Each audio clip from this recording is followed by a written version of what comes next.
All right, San Diego and Southern California, what's going on? Hour one, Jon and Jim with you for the next 3 hours. Really good show lined up. In fact, with the Padres getting underway within an hour, we'll hear from both Kevin Acee in the next 30 minutes and also Neil Solondz, radio voice of the Tampa Bay Rays. He'll swing by in 15 minutes. Kevin Acee at 3:30 on Fernando Tatis Jr. and Yu Darvish on this road trip and much more. So he'll join us coming up in about 30 minutes. We have ticket giveaways for you throughout the course of the show.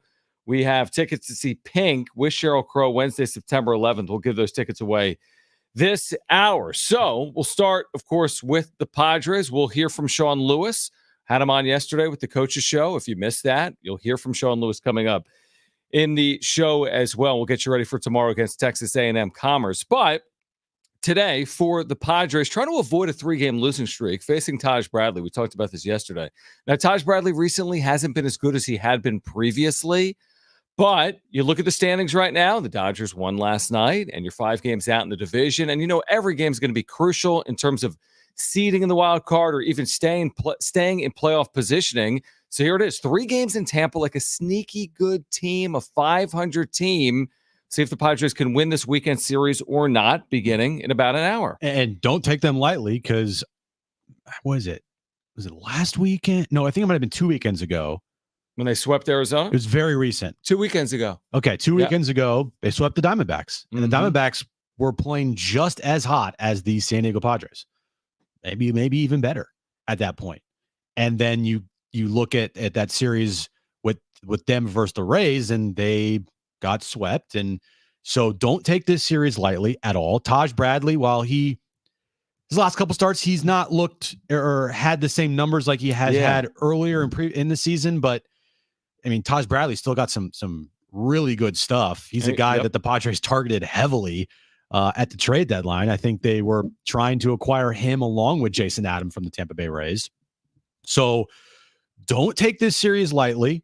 Don't fall into the trap of okay, we're just looking at that off day. We got to get to that off day and not keep your head on a swivel here and make sure you play some good baseball so you don't drop anymore in the standings behind maybe Arizona. The division, so long.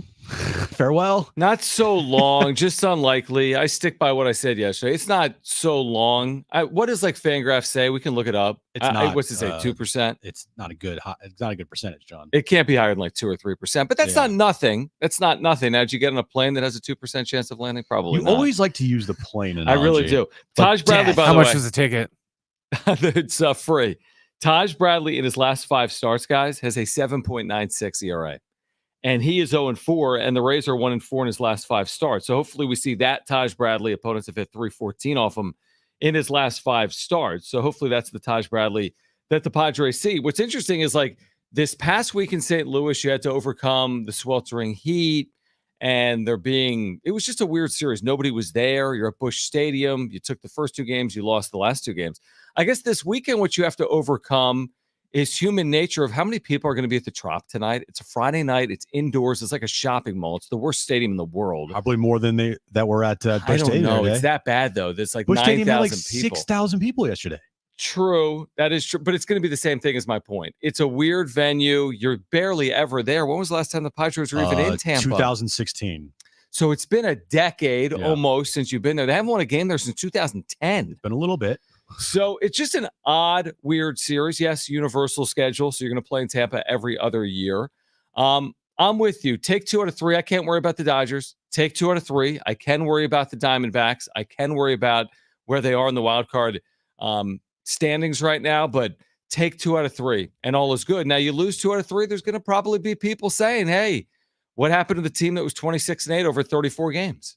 If you lose 2 out of 3, I think people will be saying that. That's 1-4 over a 5-game stretch. I think I will be saying that. Yeah, definitely. I'm already kind of saying that a little bit because they aren't. The last 14 games, that's not a small sample size. That's 2 weeks. They've not played consistent baseball. They've been up and down.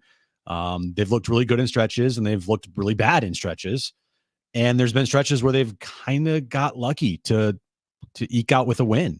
So is it hey, we're in the midst of 18-18? Is that why they haven't played as well? Or is it because this is now truly, the dog days of summer when you get to the end of August and you get ready for the stretch run in September. Both, I think, can be true. I think you can also look at like, hey, this past week series versus the St. Louis Cardinals, that weather sucked, but still taking two out of 4, splitting the series. You're like, could have been worse. It could have been worse. I didn't like how it ended. You know what's funny? Like, I don't really see it for a team that's in playoff positioning for it to be referred to right now as the dog days. It is, and it's been hot, and the season still has a few weeks in it, but like, this is now the stretch run.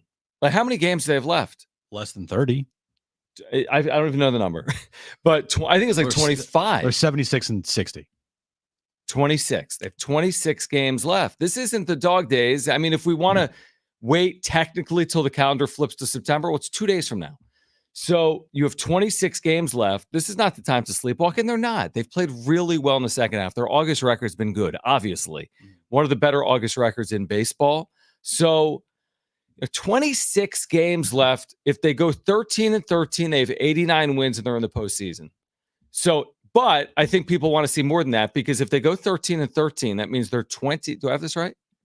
They're 20-20 in their last 40 games going into the postseason. Is that right, Jim? Is they're 7-7 now in their last 14? Yes, you're better at math than me. If they finish 13-13, like, how are you going to feel as a Padres fan? 7-0-4-7-0 started with team, or 8-7-7-7-6-7-4-7-60. How are you going to feel if they go into the postseason 20-20 in their last 40 games? Which, by the way, is realistic. Dodgers, Diamondbacks, Astros. Like, it's possible that they go 13-13 over their last 26 games. Well, then it will kind of feel very similar to 2022. They didn't finish that year strong at all. They didn't. And they still made it to the NLCS because they flipped that switch against the Mets. Now, I think that they had a good matchup against the Mets because the Mets were hoping to win the division, and they didn't, and they won 100-plus games, and they're like, why are we in this wild card series? And they never celebrated. So it played, I think, a factor in that series, and it helped the Padres out. And then also the Dodgers sitting for a week there and playing for literally nothing for a month and a half helped the Padres out. Things are kind of flipped here. Like, you won't be facing, if you go 13-13 down the stretch here, you're probably not going to be the 4 seed. No, you're not. You're not. Yeah.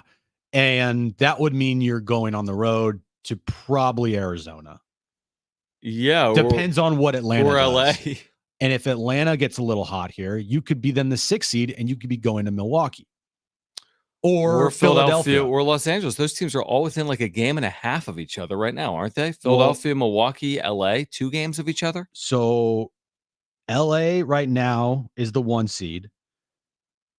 Philadelphia's a game behind. Milwaukee's 2 behind. Okay. So they're within 3 games of each other. You're only 2 up on Atlanta. Okay. You're a game behind Arizona, and you're 5 up on the Mets. I think the Mets 5 up. Mets, so that means you're 5 games up on a playoff spot with 26 to play. And if you go 13-13, you better hope the Mets don't go 18-8. 18-8. Yeah. Who won the season series? The Mets did. Yeah. That's a great point. So, like, while we all think 89 lock gets you in, things could get kind of crazy here. Things could get kind of weird. And the last thing that anybody wants here is for things to get weird.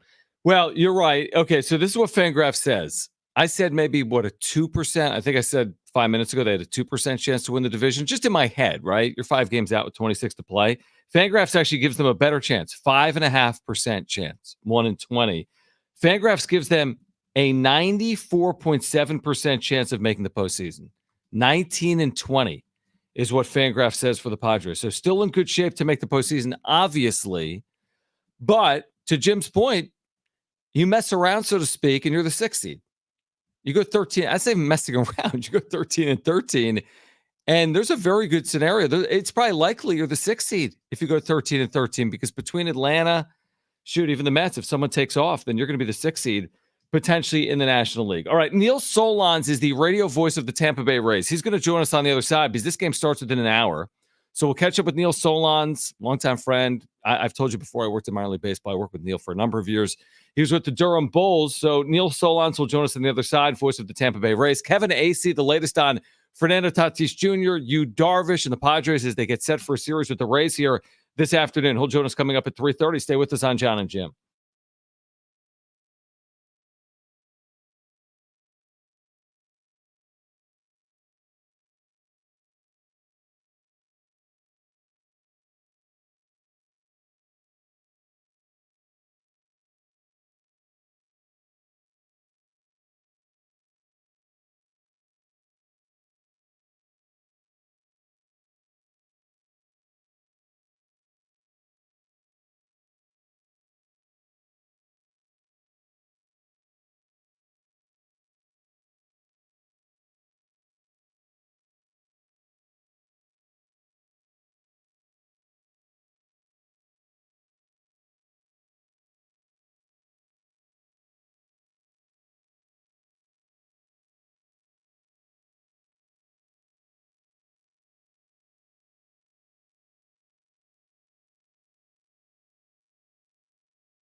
All right, Jon and Jim back with you. We've got a lot of ticket giveaways today. In fact, we'll give away Pink with Sheryl Crow in the Script Wednesday, September 11th at Petco Park coming up this hour. Tickets at Ticketmaster.com. Kevin Acee is our Padres insider.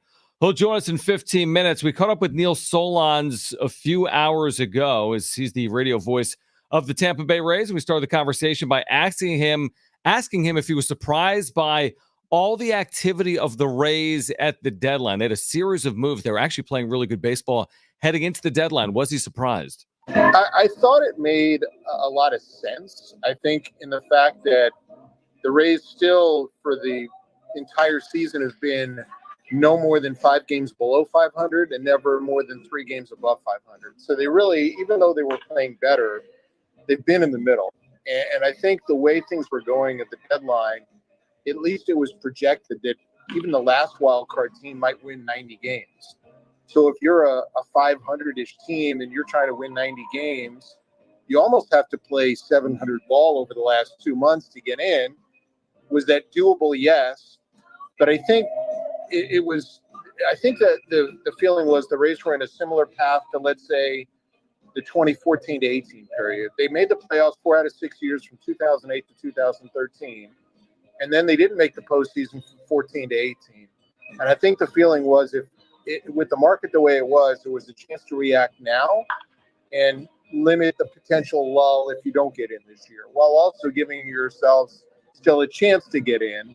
And I think now all of a sudden the farm system has jumped to 1 or 2 by most estimations.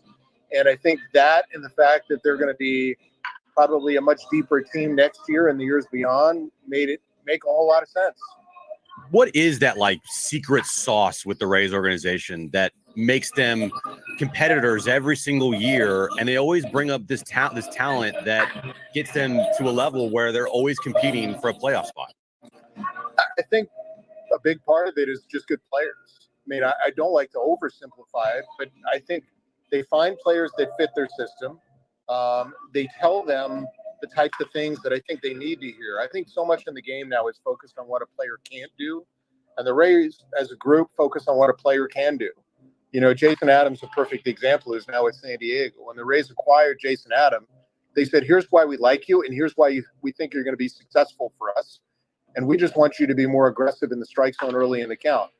And take a look at what he's done now the last 2.5 years with the Rays and now with San Diego. I mean, he's been awesome with the Padres. I'm not surprised at all. I think he bought into what they were doing, and I think that's one thing that the Rays do a great job of is creating that confidence and buy-in. Was it Yogi Berra who said half the game is 90% mental? I think there's a big piece to that. And I think, everyone talks about the analytics, but I really think the way the Rays work with players and simplify things allows them to be fairly successful. Radio voice, the Tampa Bay Rays, Neil Solondz with us right now. Jon and Jim, San Diego Sports 760. So, Neil, you know this better than I do, but the perception nationally for the last 15-plus years has been, is the Rays' future in Tampa St. Pete in jeopardy? But now they do get a deal done to get a new ballpark. What is the impact on the organization? And I guess the strategy moving forward, because revenues will change, therefore payrolls in the future could be changing as well, I would assume. Yeah, I mean, this year they had their largest payroll ever to begin the season. They were up in the 95, 96 million to begin the year. I think it will change things over time.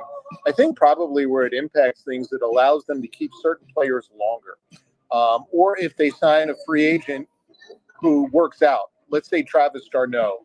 If you remember several years ago, the Rays had d'Arnaud and he had a breakthrough season, and they got outbid by the Atlanta Braves. I think under the current structure, I would think they would be more likely to retain a player like that and not have to break the bank to do it. And so I think those are probably the things where, let's say if you had 2 or 3 players extended long-term, maybe now it's 5 or 6 or 4 or 5.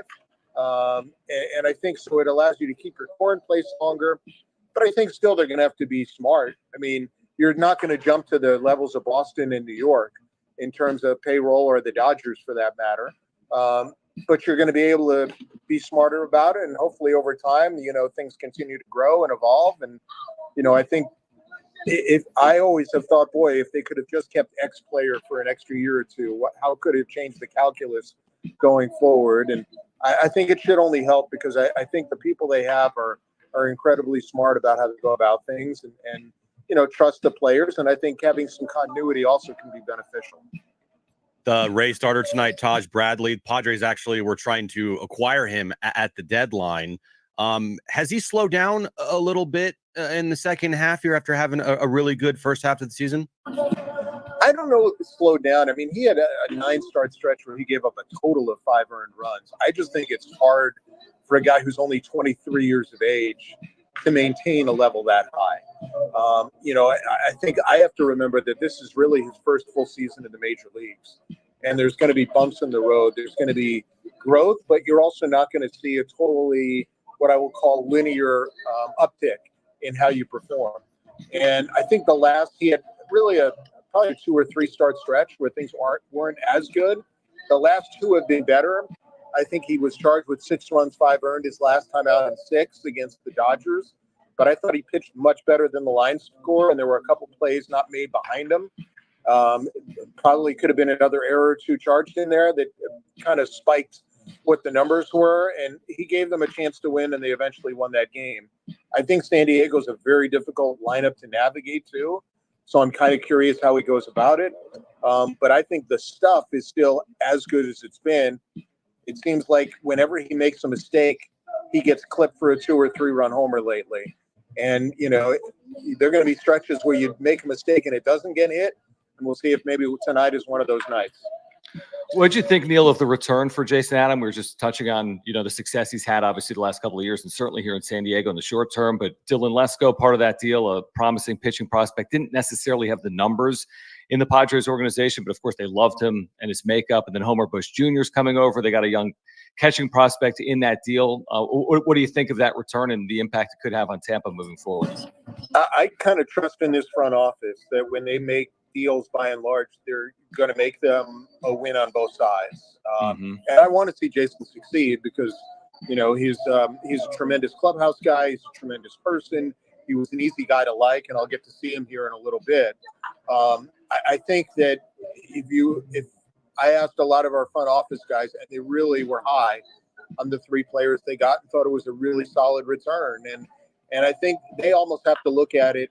If we were on the other side and someone asked us, we had to acquire Jason Adam, would we be comfortable giving away these 3 players for a guy like Jason Adam? And if the answer is no, then you probably have to do the deal the other way, right? If that was too much to have to give up, they felt for where they were that this was a good fit for their organization.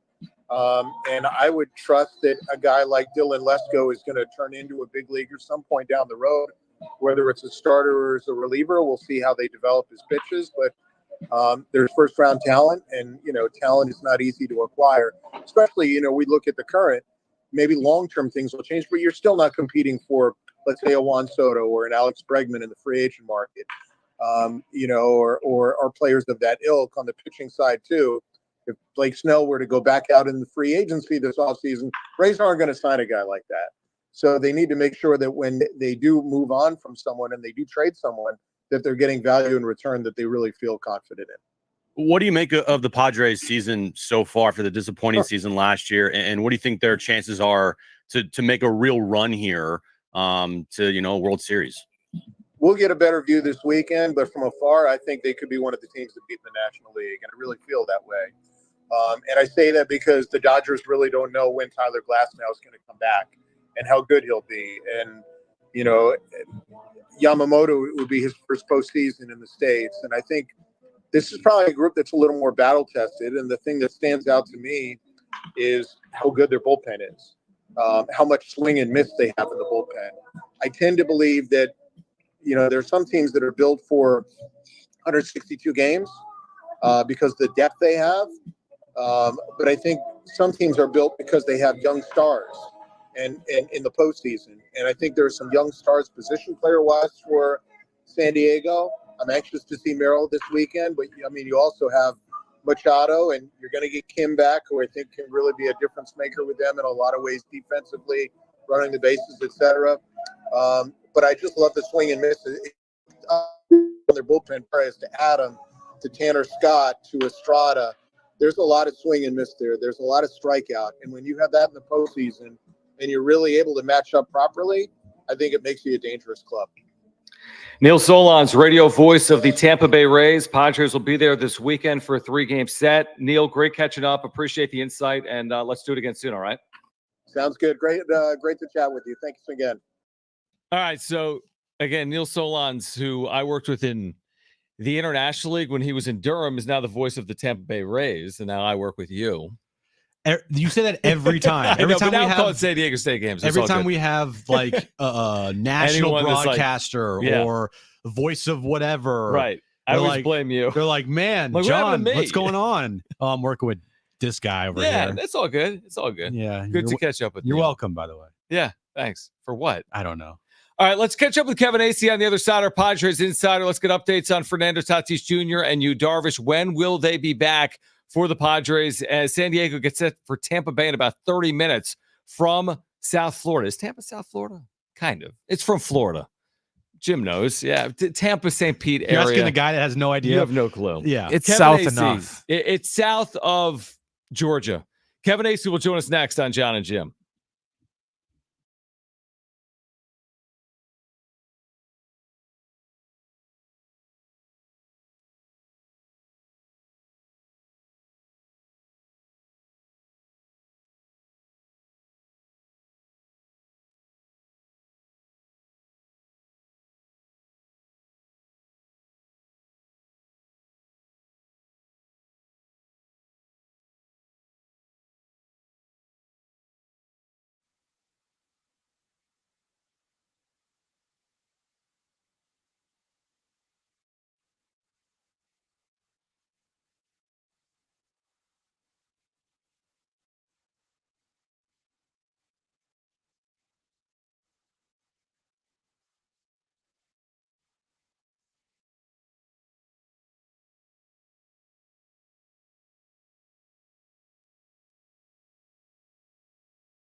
regular season, and knowing that, where are we on Tatis? I know you've been reporting on it. Where is Tatis in terms of his return?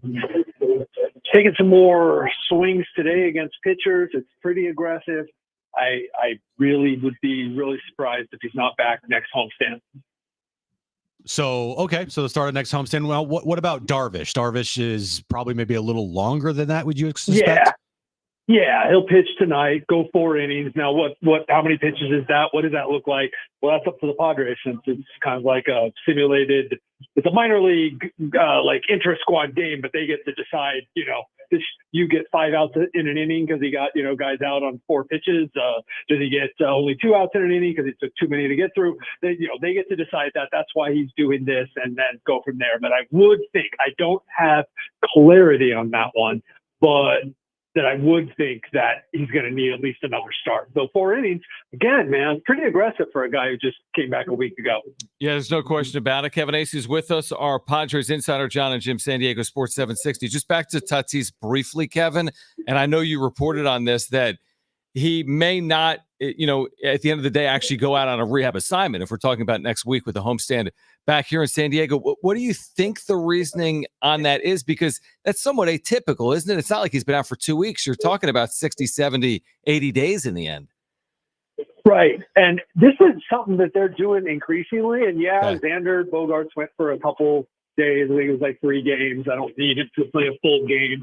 And that's why, he's played a lot of baseball.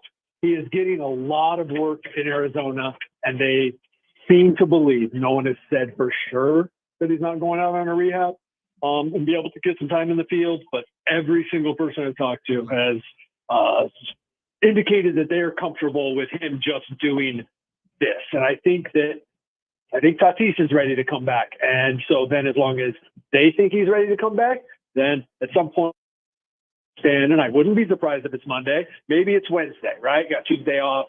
But I would be terribly surprised if he's not back for that homestand.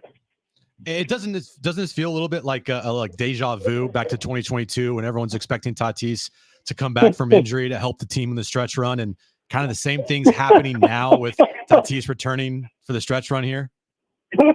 You mean like the team's hot, and so he's going to help to carry them into the playoffs? Yeah, absolutely. That's dark. Yeah, that's dark. I know. That was one of the darkest days in franchise history. I know. But I'm trying to look past that, Kevin. I'm trying to make the positives out of this, man. Yeah, I think I don't see it being derailed that way this time. That was quite the day, and then quite the period, and then they end up going on that run anyway. And it is wild, the situation they're in. And yes, again, for the second time in 3 years, it involves Tatis. It's wild, the situation they're in, that they can get Yu Darvish back, or expect to get Yu Darvish back. Obviously, Ha-Seong Kim, but he hasn't been out as long as these 2 guys. These 2 guys are like waiver wire pickups that you could not possibly get anywhere else in 2024. Kevin Acee is our Padres insider, with us again here on Jon and Jim as the Padres get set for the Rays. They still are. I think there's 2 ways to look at this. I think they're still 26-10 since the All-Star break, or 26-10, over their last 36 games. In their last 14, they're 7-7. They just dropped the last 2 games in St. Louis. How do you see where they sit right now? I know they're in the midst of 18 consecutive games. They're still 5 games up at a playoff spot. How do you see where they are just in general right now with 26 to play? I see it both ways, right? Like, and that this is a big weekend. Like, hey, get back on the winning track. Take 2 or 3 here. Not that they were blaming the elements, but like, there's no elements to blame. The Rays, hey, they're gonna, just like they did in St. Louis. They saw good pitching, man. It's a good back of the bullpen. They saw 4 good starters. They're gonna see good pitching here, but like, Rays, they sold at the deadline. They're not great, so. Get back on the winning ways. And then you got Detroit coming up for 3. Again, I think you're going to line it up where you see Skubal. I think. And so you see some tough pitching there, but like, come on. And the calendar is working against the Mets, the Cardinals, the Cubs. And so I really do think that the Padres are in a good position. But absolutely, man, like there's still 26 games to play, and it's still close enough that it leaves room for an epic collapse, but I just think that there's, other than all of us having lived through 21, all of us having lived through many disappointments with the Padres, there's not a reason to really think that's going to happen to this team. But I wrote about today in my newsletter, like there are half a dozen things you can look at, including tonight's starter, Martin Perez, Xander Bogaerts, Jurickson Profar. There are guys that are tired and struggling right now. And so, like, you know, not saying it's over. There, you've got some things that do concern you a little bit. Lineup construction is always, I think, one of the biggest topics on social media out there. And this show kind of had a discussion the other day about when Tatis returns, how do you think the lineup's going to look? And I ask you, Kevin, when he does return, you know, you have a couple guys struggling. Profar's struggling right now. Cronenworth's struggling. And Merrill's been great where he's at. How do you see this lineup looking when fully healthy, when they get Tatis back, presumably next week? You can start to give guys some rest, though obviously September brings rest. So I think it's going to be kind of fascinating, right? Like Arise, Tatis, Cronenworth, Machado, Bogaerts, Merrill, Kim, the catcher. I mean, it's just like it's ostensibly a deeper lineup, right? I was like, wait a minute, I'm missing a really good player in here somewhere. Right. Maybe you do see Profar drop down to 5, Bogaerts to 6.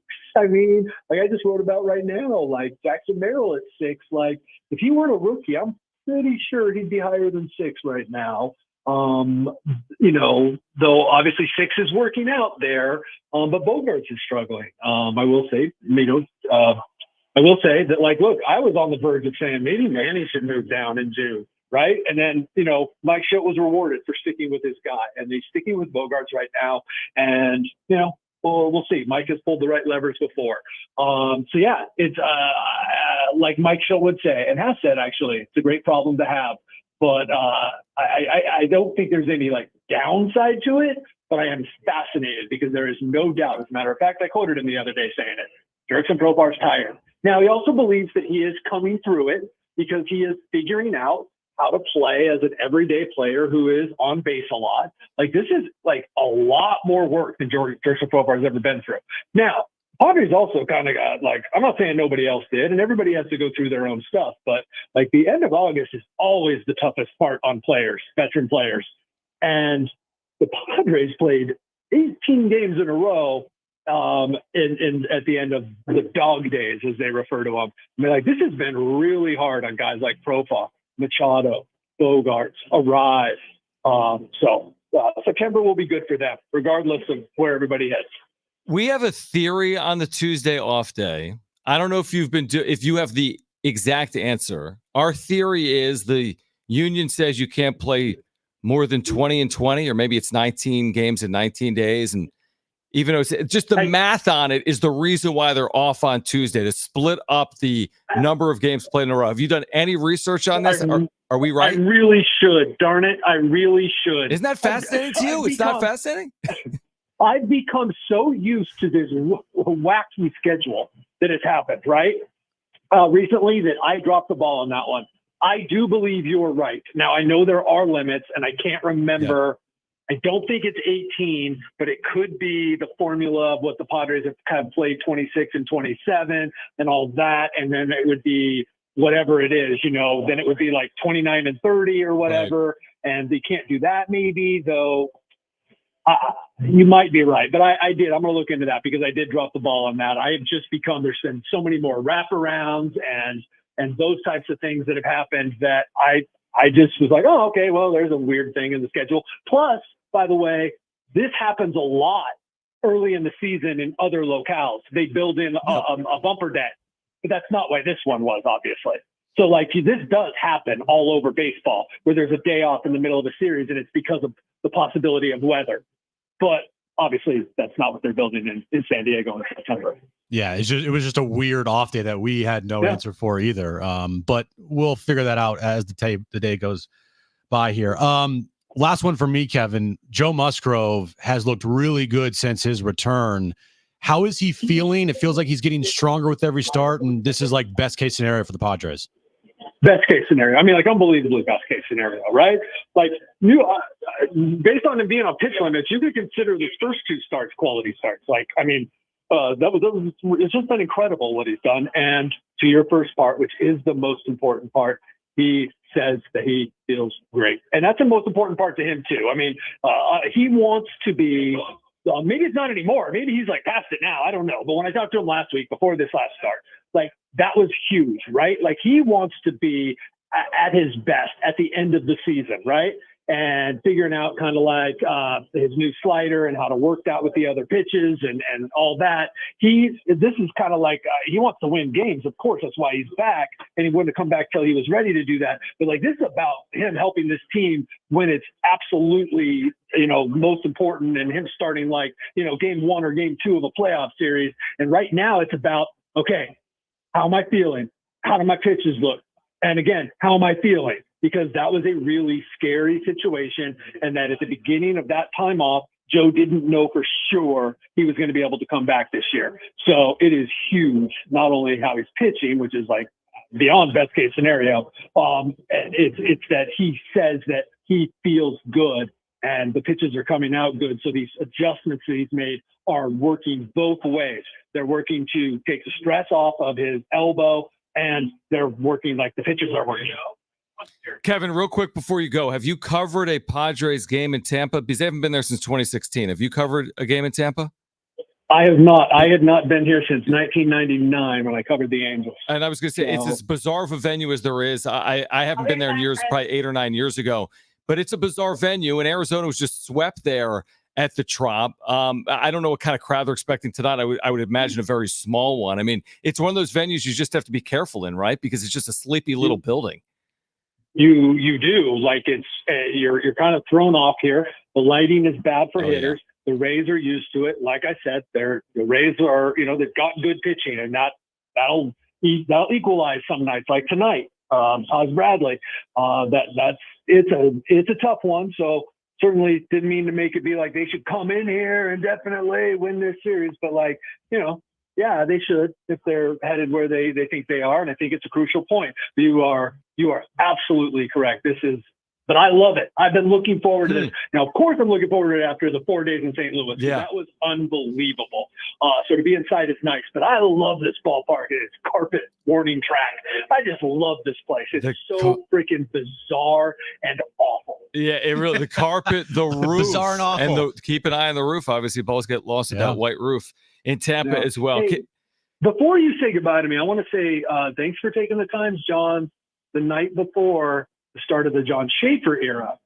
Just thanks for taking the time to talk Padres. Yes, I appreciate. That's very kind, Kevin. Yes, I'm looking forward to tomorrow. And I appreciate you saying that. And yeah, we got Aztecs football here tomorrow on San Diego Sports 760. I should be preparing, but I'm talking to Jim every single day. Not really preparing, but at all hours. Summer in every way. Right. Kevin, seriously appreciate it. We'll catch up with you next week. All right, thanks, Kevin. Right on. See ya. All right.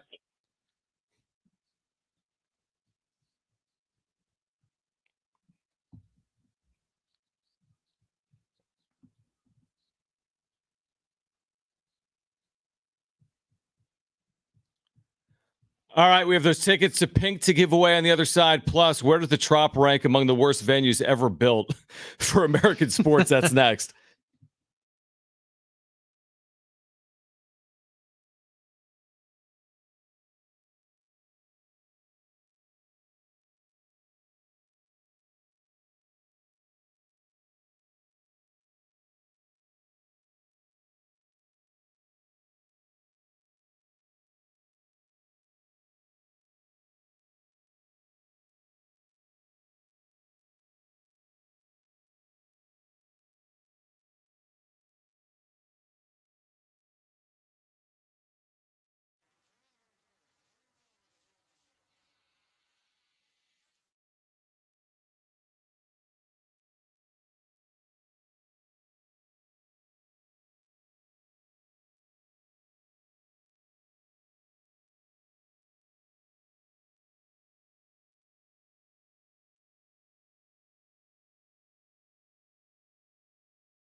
the Padres are in Tampa to take on the Rays at Tropicana Field, which is a disaster, right? I just Googled this real quick, Jim. Like, not for long, because they're going to get a massive new stadium built. In theory. Yeah, in 2020. Well, they're farther along than the crappy A's situation. Way farther along. Well, no, they're not. But unfortunately for the A's, they just left. Because the A's are probably on the same timeline. Unfortunately, they're not going to be in Oakland. But at least the Rays have something there. But I just Googled, like, hey, worst stadiums in sports. And I found an article from 2013. And the Rays, of course, were on there in 2013. There's only like 2 or 3 venues still being used from the worst venues in sports in 2013. The Trop is one of them. The Oakland Coliseum is another. FedEx Field, home of, at the time, it says Redskins, is on this list. But my point is, like, all these worst 15 stadiums in American sports have been replaced, other than Tropicana Field, which, again, to your point, is supposed to be replaced in the next 3 or 4 years. Oakland's not going to exist anymore because the A's are going to leave it. The team, not the town. Oakland as a city will exist. We're led to believe. Yeah. And then, sorry, Oakland. Anyway, the point, I guess, is this: the Trop is almost becoming like a one-of-one venue. Like, the thing is, it's just bizarre. The roofing, and there's nobody ever there, even when they're good. So Tropicana sucks. Yes. Like, what else when it comes to mind? Like Qualcomm would have been there. It's on this list. Oh yeah. Well, Qualcomm is dead. Thank God. Exactly. So most of these stadiums on the list are gone. I'm just thinking in baseball right now. What's the worst in baseball? Like, what's the worst stadium? Well, I love that question. I mean, it's probably Tropicana Field. Obviously, the Coliseum in Oakland. While Those it's still are the there. 2. Is there a third? That's really, Arizona's not exactly Arizona great. Sucks. I've been there. It's not great. Arizona's not feels great. like a airport hangar with like AC. Yep, absolutely. That's what Milwaukee's like. Yeah, Milwaukee's not great. At least they're like new-ish. Yeah, is there another like outlier in there? There might not be, dude. Dodger Stadium. Yeah, but it doesn't compare like Tropicana. I know it has Field. the They spent a there. lot of money on it. I can't think. That's kind of where we are, maybe, though. In terms of like, I'll give you one more. White Sox? That's exactly what I was going to say. Guaranteed rate field, which was built like right before the era of like Camden Yards style ballparks, where everything was like cool and like retro and fitted for baseball. And then there's like guaranteed rate field. What is this? How about this? How about Cincinnati? I've never been. It's Me neither, it's but quasi new. On TV, it doesn't look like anything special. Yeah. You always hear good things about it, though. Well, you've been like ripping Pittsburgh. Jim's been ripping Kauffman Stadium and Cleveland for like weeks on end for some reason. I mean, but here's the thing: you're trying to compare it to like Petco, and you can't compare it to Petco. That's my point. What's wrong with Kauffman Stadium? It's not Petco. Petco's that's here, fair, but Kauffman I have Stadium's a waterfall. They have the nice waterfalls. I don't think there's anything wrong with Kauffman Actually, Stadium. I rescind that because they do have Bobby Witt Jr. playing there every day. So then it's all good. It's all good. It's all fine. Absolutely all good. Yeah. All right, we'll keep you updated, obviously, on Padres and Rays. It is an important 3-game series. I mean, like Kevin said, you've got a 5-game lead on a playoff spot. It's not insurmountable. If you told me heading into September, Jim, they had like a 9-game lead in the playoff spot, I'd be like, they are in. Cruise mode potentially. But at 5, and actually Kevin laid it out like we said earlier, you go 13-13, Mets go 18-8. It's not like out of the realm of possibility. Yeah, exactly. That those things could happen. Right. And you're thinking to yourself a week and a half ago, like, oh, easily the 4 or the 5 seed, maybe even the 1 seed if you can you can win the NL West and overtake the Dodgers for the first time in forever. But now you got to worry about Atlanta. You do have to worry about the Mets. You got to worry obviously about Arizona. Dodgers are kind of slowly getting out of range here. Unfortunately, 5 back. I mean, you're going to need to have a really good weekend here in Tampa, and vice versa. You need to have the Dodgers have a really bad weekend in Arizona. They play Arizona this weekend, right? They do. Okay. Tonight. 4 or 3-game series. 4 through Monday. Okay. Yeah. Labor Day. Yep. So you get that. I mean, the lot could be different by Tuesday when we return. You say that. Okay, we'd all take. I think it's a very good series if you take 2 of 3. We all agree in Tampa. That's I mean, you can't expect to sweep, right? So if you take 2 of 3, the truth is, how much ground are you gaining on anyone if those teams, for example, go 2-2 against each other? You're gaining a half game or something, or a game. Maybe a half. Yeah, but I guess your point's valid. If someone loses 3 or 4, then you could gain a game or 2 on one of those 2 teams, which would be good. Which would be a good It result. only matters if you take care of business today versus the Rays and this weekend, by the way. 100%. 100%. All right, call right now if you want those tickets to see Pink coming up September 11th, Petco Park. Caller 7, you're going. This is Pink with Sheryl Crow with the script. Wednesday, September 11th at Petco Park. For tickets and info, go to Ticketmaster.com. The number to call is 877-767-4760. I forget what number I said. I think caller 7, you're going. Caller 7 to 877-767-4760. You are going. We'll kick off hour 2 with the wrap. That's coming up next on Jon and Jim.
All right, this update is brought to you by Taco Bell.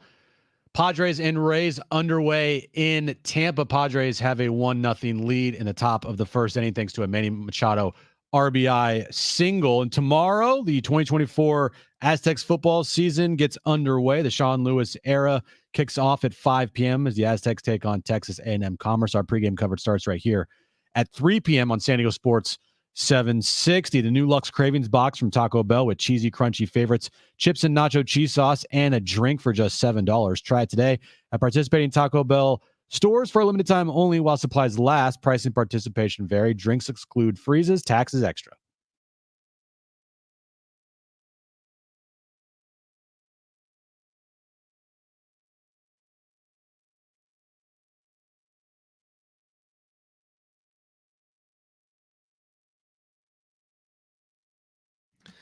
All right, San Diego and Southern California, what's going on? Hour 2. We will hear from Sean Lewis from last night's coaches show right here on San Diego Sports 760 this hour on what to expect playing in front of the home crowd at Snapdragon Stadium tomorrow evening against Texas A&M Commerce. Our pregame coverage will begin at 3 p.m. tomorrow, 5 p.m. first pitch. Actually, first pitch. That'll be a good start to the broadcast. That's how I'm going to start it tomorrow. That's how I'm going to start. I'll be like, all right, it's a new era, Aztec Fast. I'm on the mic with Rich, and first pitch is coming up in 5 minutes. That's what I'm going to do. Someone's gonna break a big run, and he'll be like, "He's gone, home run, Padres. Aztecs." Which, by the way, is very easy to do. The Padres Aztecs thing, and Ted's done that, and we've all done that. When I call minor league baseball, I've done games before. I'd be like, "Oh, the Iron Pigs." Yeah, but when you're like a basketball team, when that's like game 40 under your belt, no. But the problem is game 1 is like the one where you can get fooled. That's what I mean. Like game whatever, right? You're like, oh, I've done this for a long time, or done this for a while. I make mistakes, whatever. But game 1, mark it if it happens. The Brent. first thing you say, you're gonna feel like, oh my god, I hate life. And, 100%. But I'd rather say first pitch here on Jon and Jim than during the broadcast. Yeah, get out of your system. Here's my theory on anything on Jon and Jim. I couldn't care less. Because you know what I mean? It's talk show. Live radio. Who it's cares? All good. Yeah. Okay, so the good news is for Padres fans, is they have jumped on Taj Bradley. What did I tell you an hour ago? He's been awful. He has an 80 ERA in his last 5 starts, and Jackson Merrill an RBI single, Manny Machado an RBI single. They lead 3-0 in the first inning. What we both saw before the game, Brent hasn't seen this. It's not audio. We won't play it because it was through a translator. Junior Camareno is a good young prospect for Tampa Bay. Okay. Where is this? He's 21 years of age. I don't know. It's been retweeted by our producer, Ben Fadden. And he was asked about being on the same field as, like, he wears number 13 for Machado. He's 21. Machado's in his 30s, right? He came up. He's a big Machado fan. It's his childhood idol.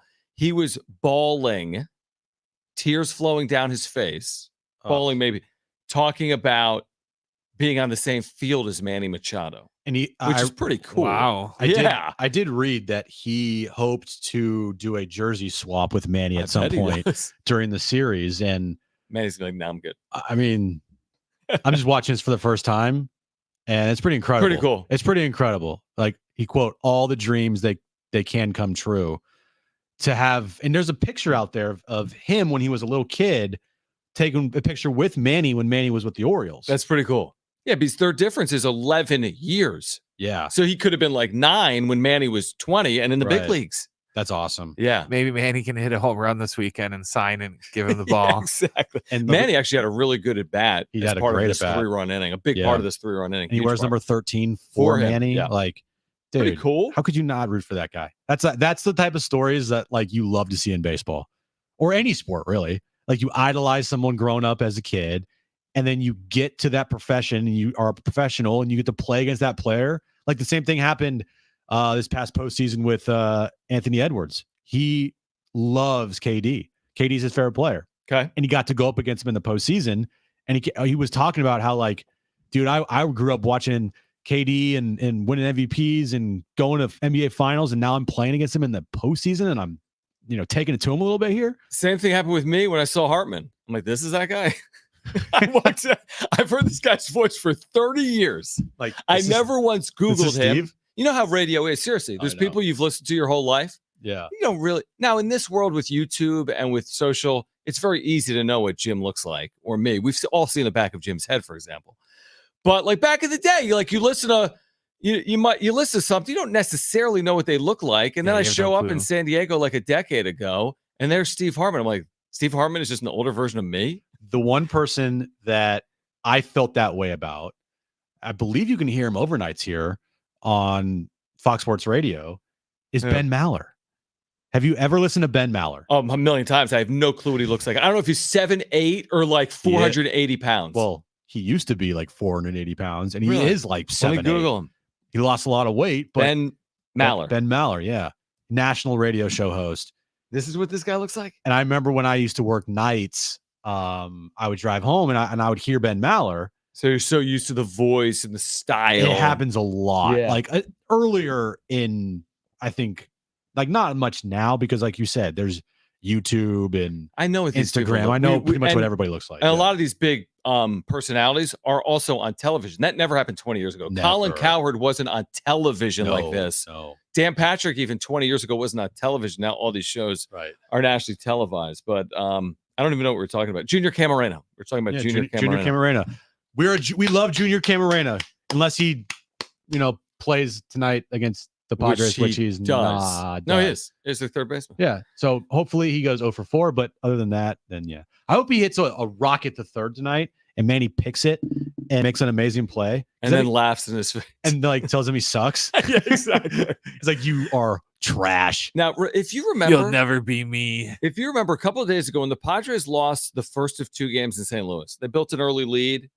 And then we joked a little bit. There were a couple of people on social like, oh, they haven't lost a multiple run lead in forever, right? Yeah, good job, AJ Cassavell. Yeah, I wasn't going to say his name, but he actually We love then AJ joked Cassavell. today because he was in St. Louis, I think, for 4 games, but he's off this weekend. He said, hey, follow whomever because I'm not in Tampa this weekend.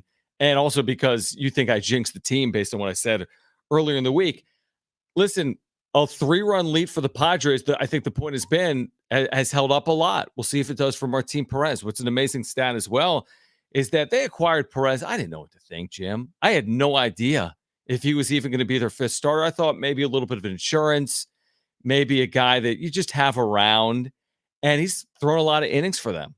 And he's basically started every 5th day. I don't know if that's going to happen when Yu Darvish comes back, but Martin Perez has filled a pretty big role for the Padres in his first month since being acquired from Pittsburgh. A guy that nobody had any expectations for because he had, I think, close to a 6 ERA with the Pirates. Mm-hmm. Yeah. And it was like, oh, they traded for Martin Perez at the last second. And everybody thought, who? Like what? Like, Why? huh? Like, oh, so they didn't get a starter that they needed and really, really wanted. Yet they got this dude from the Pirates. Mhm. I don't even remember who they traded for him, to be honest with you. But Cash considerations or some low-level prospects? since coming here, he has been beyond serviceable. I mean, he's been at times really good for them. And kind of that's what you need when you're like looking for a 4th or 5th starter. Just be serviceable. And we're not Mhm. asking you to go out there and give us 7, 8 innings every time out. Can you give us 5 quality innings? Can you give us, a quality start here and there? Yeah. It's like that's what Randy Vasquez has done this season. That's what Martin Perez has done for the Padres this year. And more often than not lately, but that's what Matt Waldron has been. And at times Matt Waldron was like the team ace, and he was expected to be closer to the back end of the rotation. You don't remember the Ronaldus Jimenez deal, as it's referred to in Pittsburgh, because that's who they got. Ronaldus Jimenez was the return for Martin Perez. The Padres are 5-0 in his starts, trying to get to 6-0 with the victory here tonight. Then back home.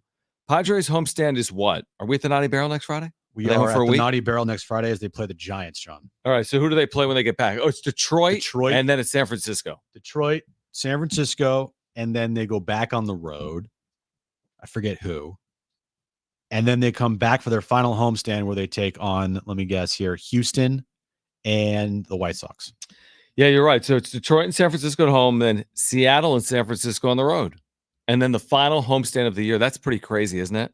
Final homestand of the year. Dude, this thing came out of nowhere. I thought this thing started forever ago too. Remember? I was in Spokane. We were doing shows overnight when they were in Korea. Like when you cover a team, a baseball team or a basketball team, even like it just feels like the season is super long. But then when it gets to the end, you're like, what happened? Yeah, definitely. Yes, definitely. You It's know? like, what do they say about like having children? Like the days are long, the years are short. The days are long, but the years are short. So, all right. So Padres Rays underway. We'll keep you updated on a game going on right now at the Trop in St. Petersburg. We'll get to the wrap coming up, I guess, later in the hour. We'll do it on the other side, is what we're going to end up doing.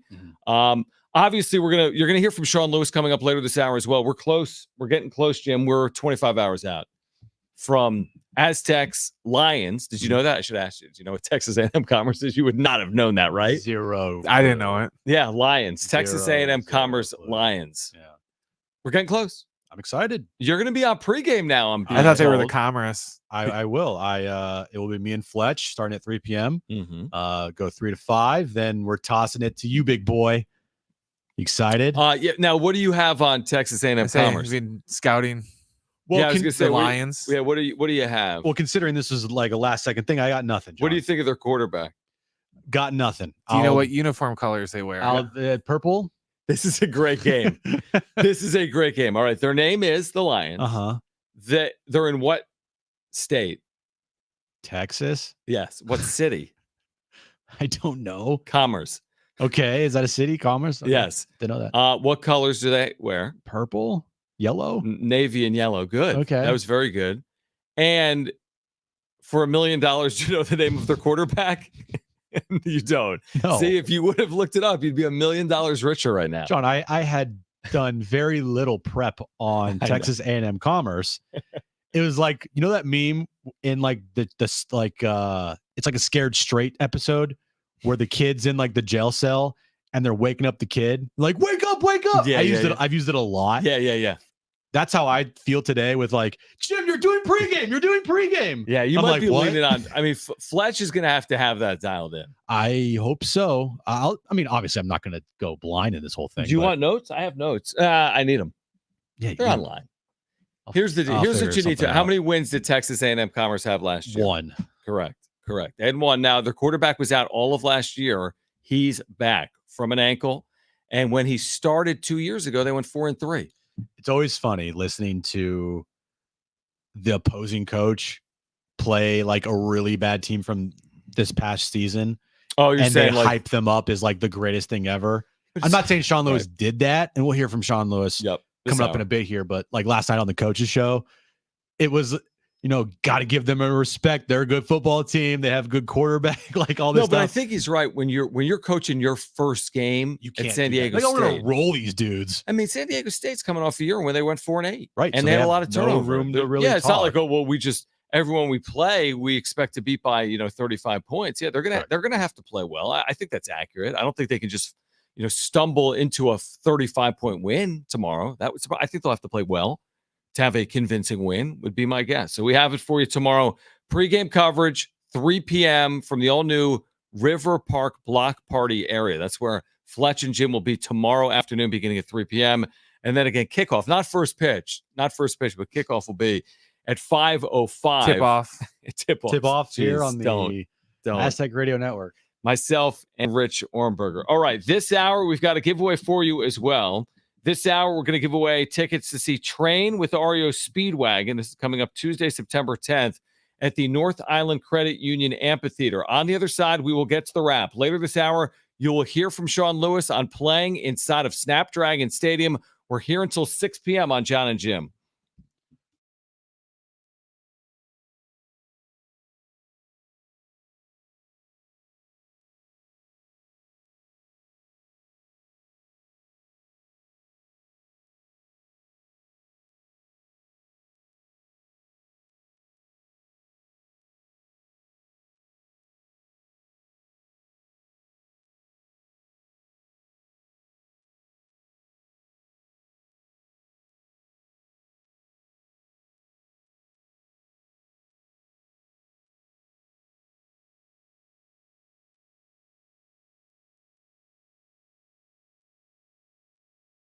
All right, hey guys, it's Jon and Jim. We're coming up an amazing time of year. Week 1 of college football. NFL is less than a week away. Baseball playoffs. With Underdog Fantasy, you can win 325 times your money just by choosing higher or lower on your favorite player's stats. Yeah, NFL next week, college football this weekend. Underdog Fantasy is the place to go to win big bucks. Me and Jon have been doing it for years now, and we absolutely love it. Absolutely love it. You can go to the mobile app or underdogfantasy.com. Sign up with promo code Jon and Jim, JONANDJIM. Underdog's going to give you a highly discounted pick to use in your first pick 'em entry, plus a $50 deposit match up to $1,000. Their best offer ever. Underdog Fantasy, promo code JONANDJIM to claim your new customer offer of a gimme first pick and your deposit offer. Yeah, download the Underdog Fantasy app, promo code Jon and Jim. Play higher or lower on your favorite players. You must be 18 or older and present in a state where Underdog Fantasy operates. Terms do apply. Concern with your play? Call 1-800-GAMBLER or visit www.ncpgambling.org.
All right, we'll hear from Sean Lewis coming up in about 15 minutes at 4:30 on what he hopes to see from his team when the lights come on tomorrow night at Snapdragon Stadium. Also this hour, your chance to win tickets to see Train with REO Speedwagon Tuesday, September 10th at the North Island Credit Union Amphitheater. Right now, though, why don't we do this?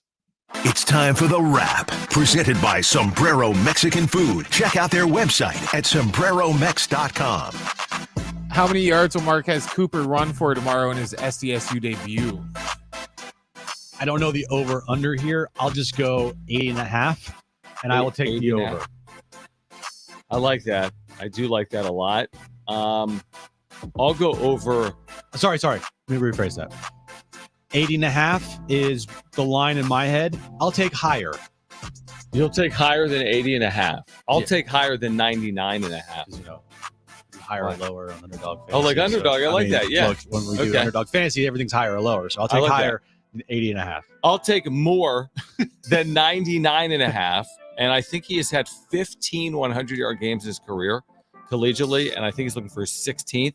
I'll say he gets to 100. I think they're going to rely heavily on the run, would be my guess tomorrow. So Marquez Cooper, who is the nation's active leading rusher, I think will get 100 in his Aztec debut. I hope we're both right.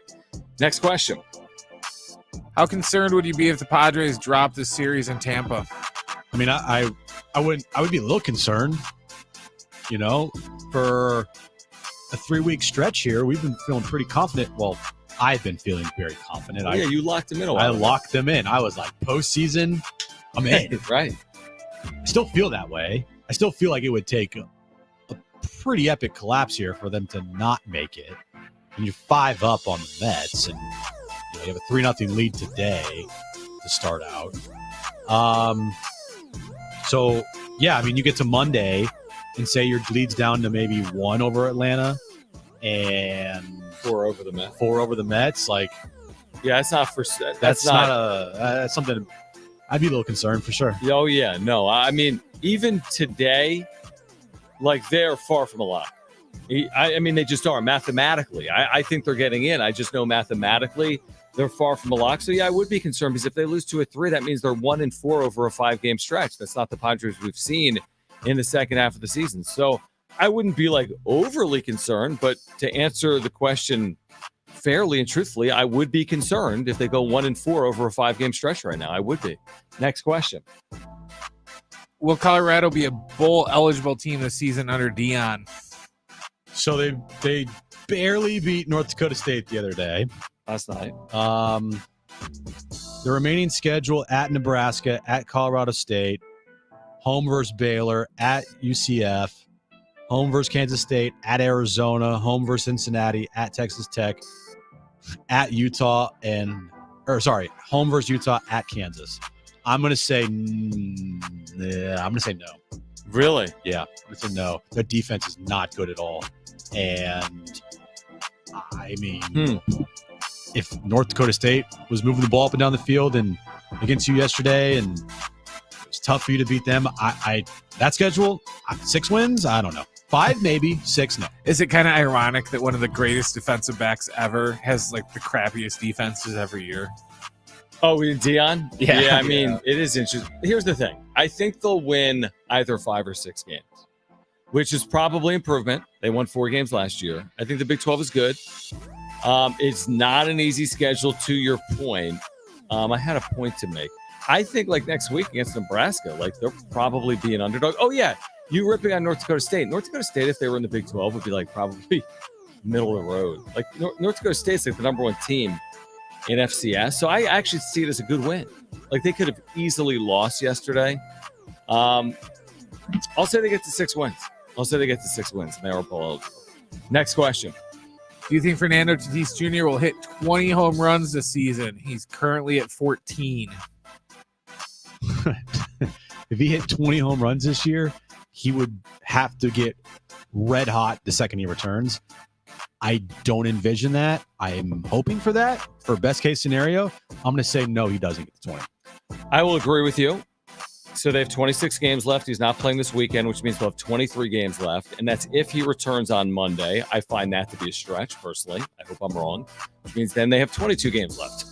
So is he going to hit 6 home runs in 22 games? That's a really good stretch for any player in the major leagues because 6 home runs in 20 games is 6 times 8 is a 50-something home run season.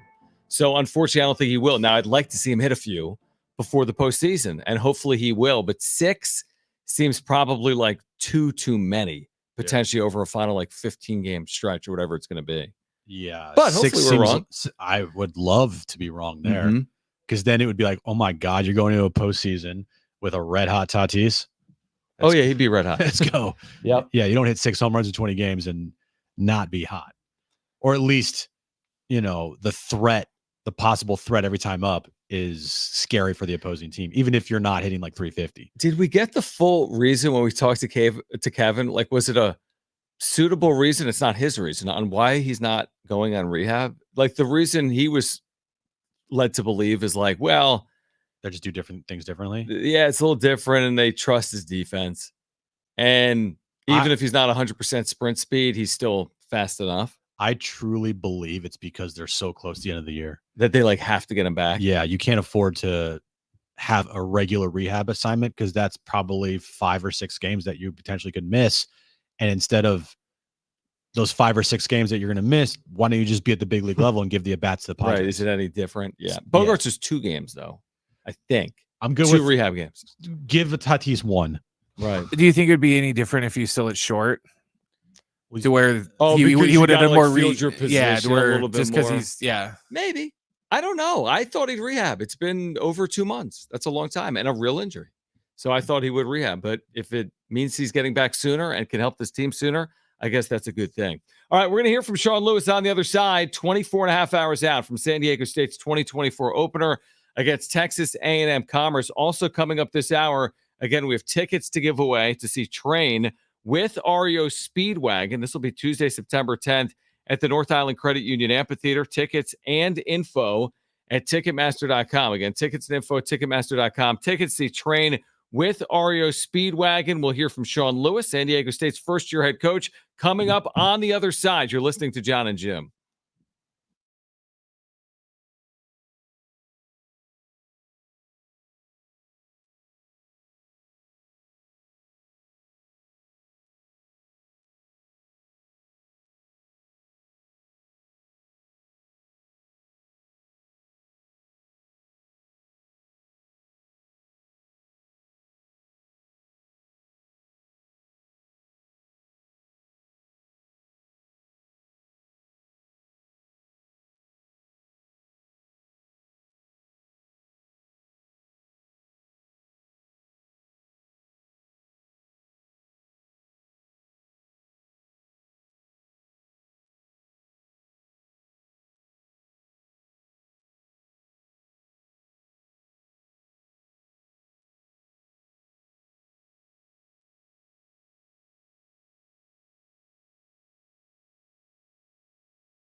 All right, this update's brought to you by Taco Bell. Padres Rays underway in Tampa. Padres have a 4-0 lead, top of the second inning there. Moving over to the Aztecs. They kick off their 2024 season in the Sean Lewis era tomorrow night at Snapdragon Stadium. 5 p.m.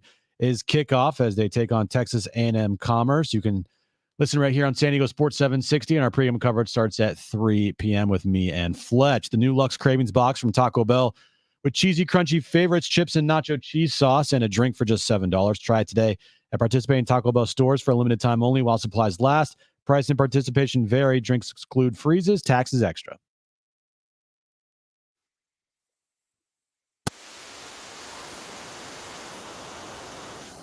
All right, Jon and Jim back with you. Like Jim just told you, obviously the Aztecs tomorrow right here on San Diego Sports 760. We'll hear from Sean Lewis coming up in a moment from yesterday.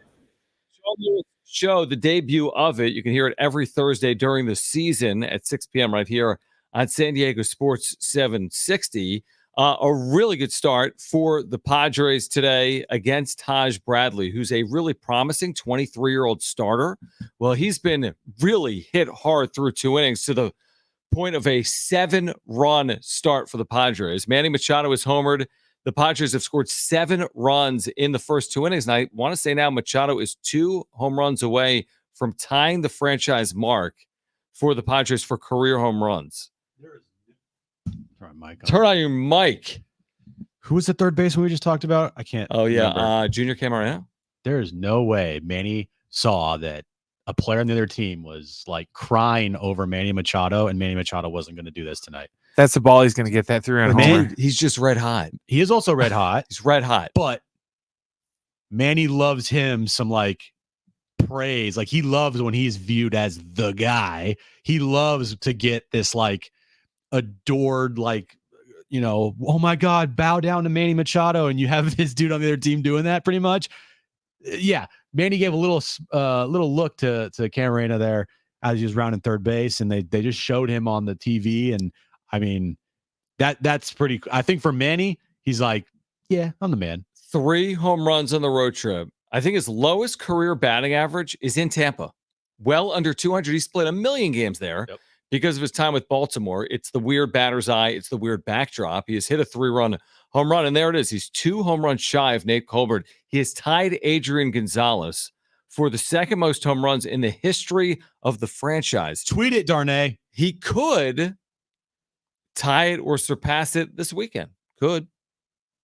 I don't know how likely it is. I mean, he could hit another home run here tonight, potentially. 2 shy of tying the franchise record, which at this point I think is becoming a formality for 2024 for Machado, who's up to 23 home runs. He's going to end up at 30, Jim. He's going to do it. He's going to prove people wrong, including myself, and get to 30 home runs again in a regular season. He's been awesome. Amazing.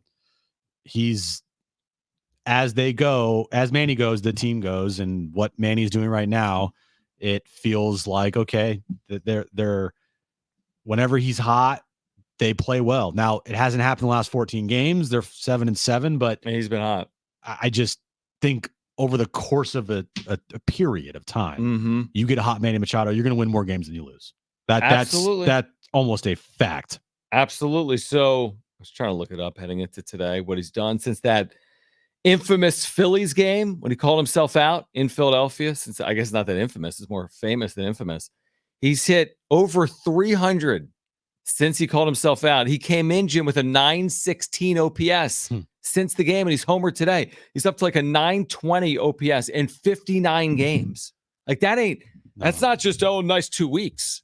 It's nice 2 months. And I mean, truthfully, he needed it badly. The team needed it obviously more, but individually, like, it was not a good season for him last year. A lot of things happened in that clubhouse that Manny, I hope, took blame for, or at least I hope Manny understood that he was part of. Remember that article? Kevin's really article, damning article that Kevin wrote about Manny, which to me still sticks today. Like I know a lot of people that are fans of this team will forget about it because, hey, he's doing well, but that still sticks with me pretty heavily. In what way, when you say sticks with you, like you always go back to the idea that, well, he's obviously, it hangs on him that's like his leadership qualities. Yeah, I think for me, when the going gets tough, that scares me with Manny as your leader. The going gets tough. It's fine. Yeah. I mean, the going has been quasi tough at times this year. Hey, look at the Phillies game series. I know. And you could say, well, Jim, everything was going bad when they were about to lose 6 in a row on the road. And then he stepped up and had that, pretty epic rant to Kevin. And ever since then, he's been amazing. That's great. Mm-hmm. I just really hope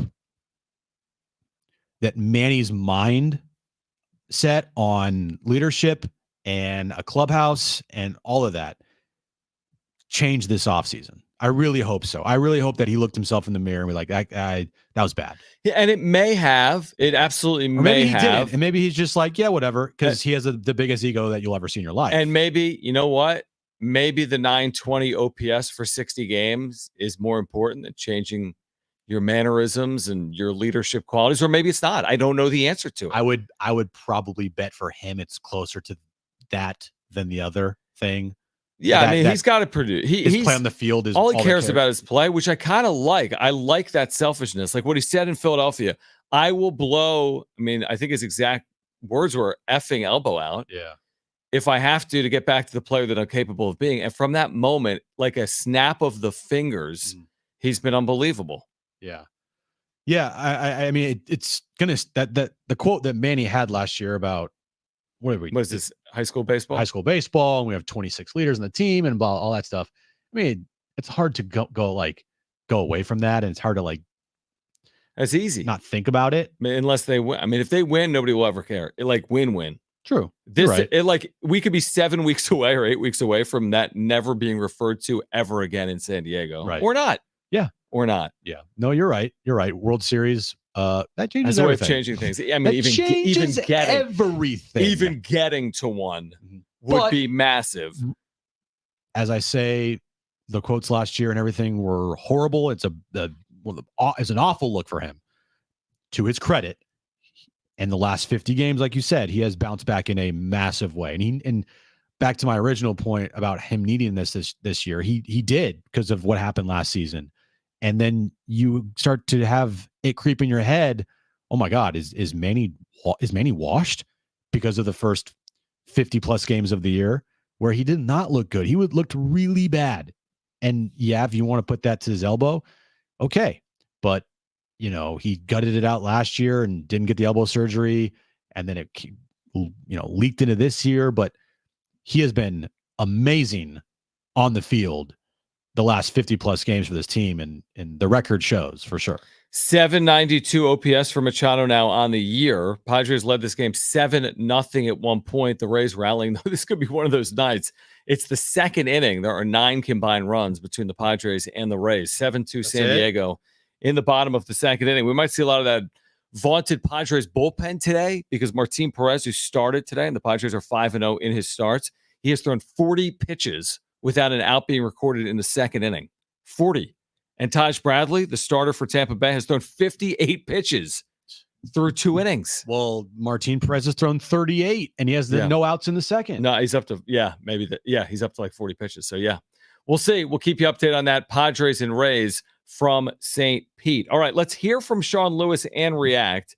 Sean Lewis, first-year head coach of the Aztecs, on his coach's show last night right here on San Diego Sports 760, answering what does he hope to see from his team when the lights come on tomorrow night. I really hope, and we talked about this morning, right? Like the venue is going to be amazing, and it's really cool how our community is going to rally around our club and all the changes that have happened, right? But I'm hoping to see our team, when they step in between those white lines, for it to be as crisp as it's ever been, because they were doing it for each other, right? That there happens to be fans in the stands, right? Which we're really excited that they're there, right? But for us in our little football bubble, if we've done this the right way, and we were talking about it earlier, right? To where practice repetition is game reality, right? There shouldn't be a change in demeanor in our club. Right. If the character of our club is right, if the character of our club is where I believe it is, right, with our competitive maturity, it should look like the best practice on game day that we've ever had. And the guy sees that moment. They seize that opportunity. They're having fun. They're playing with great fundamentals. They're playing physical. They're celebrating with one another after a big play. And then the lights happen to go off and, the fans happen to be cheering. And there happens to be 33,000 of our closest friends and family that are there sharing in this joy of Aztec football, Aztec fast football on a Saturday night.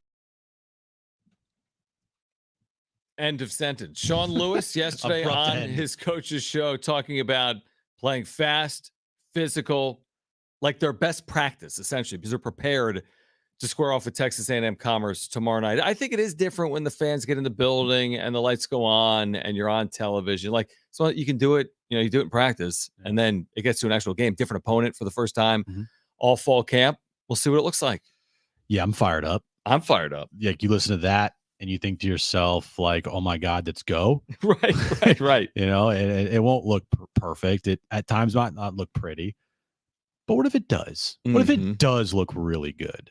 What if they do go out there and they show out and they make that first impression really stick with Aztecs fans wanting to see more offense, hoping that the hype almost somewhat lives up to what you see on the field with Sean Lewis and this team and the quarterback and scoring points.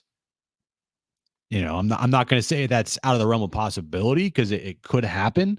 But I think that that's a cool thing to think about, that those things that I've just talked about, you could be seeing tomorrow night at Snapdragon Stadium. We're excited. Pre-game coverage begins at 3 p.m. And again, kickoff, not tip-off, will be at 5:05. First pitch, 5:05. San Diego State, Texas A&M Commerce, right here on San Diego Sports 760. On the other side, we have tickets to give away. We promised you tickets. We'll give them away on the other side. Train with REO Speedwagon. This is coming up Tuesday, September 10th at the North Island Credit Union Amphitheater. For tickets and info, go to Ticketmaster.com. We'll give those tickets away coming up. We're here until 6 p.m. Train tickets, we'll give them away next on Jon and Jim.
All right, Jon and Jim with you. We've got those tickets. We'll give away Train with Aria Speedwagon coming up in just a few minutes. So be listening for that. We told you a few minutes ago that the Padres were well on their way. I mean, it was 7-0. Machado had homered, 3-run shot. They haven't lost. They haven't lost this year when he's had multiple RBIs in the game. And well, it's now 7-4, and they're only in the third inning. So there's a long way to go here today. We're going to see a lot of the Padres bullpen, would be my guess. We were talking about it during the break. This has nothing to do with the game, but everything to do with the broadcast.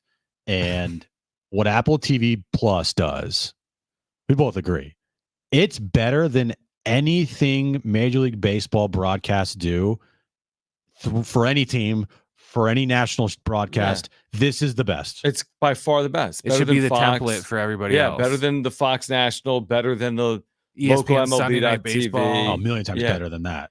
Yeah, this is just clean. It's crisp. It's good. It's well executed.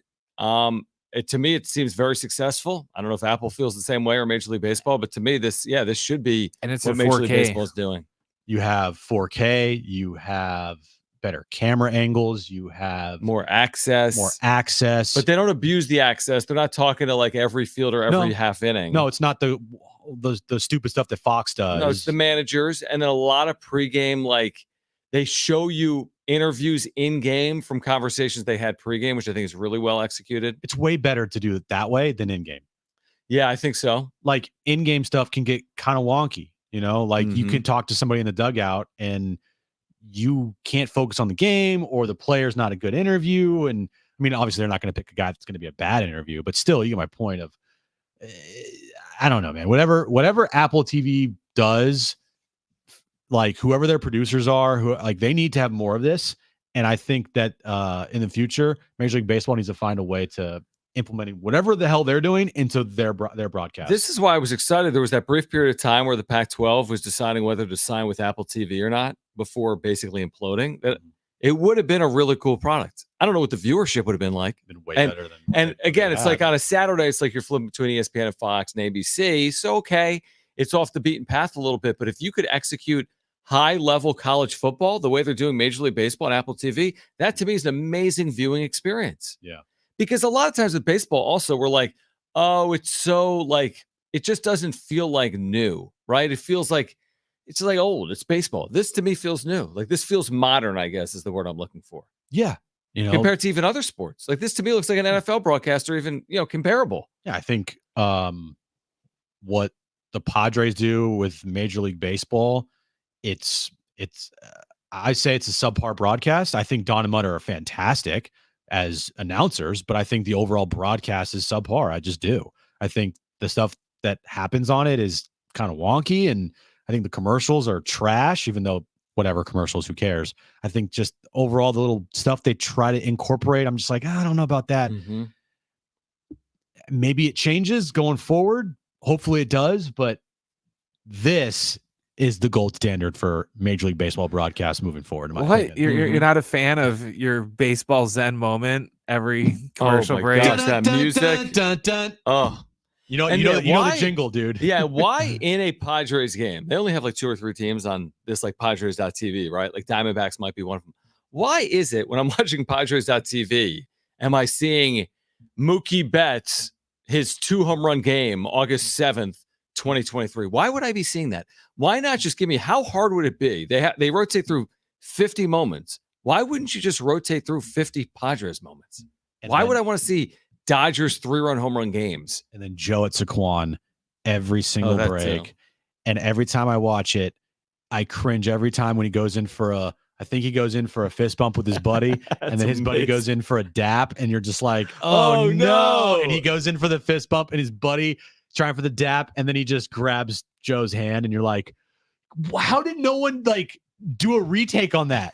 How did no one reshoot that? Are we sure that those were his actual friends and not just guys that were paid to pretend to be his friends for the commercial? Good point, Brent. I don't know, but every time he goes in for a fist bump, his buddy, or maybe fake buddy, goes in for a dap every time. Yeah, that's true. you know exactly what I'm talking about. I don't know if it's his real buddy, to your point. Yeah. It might not be.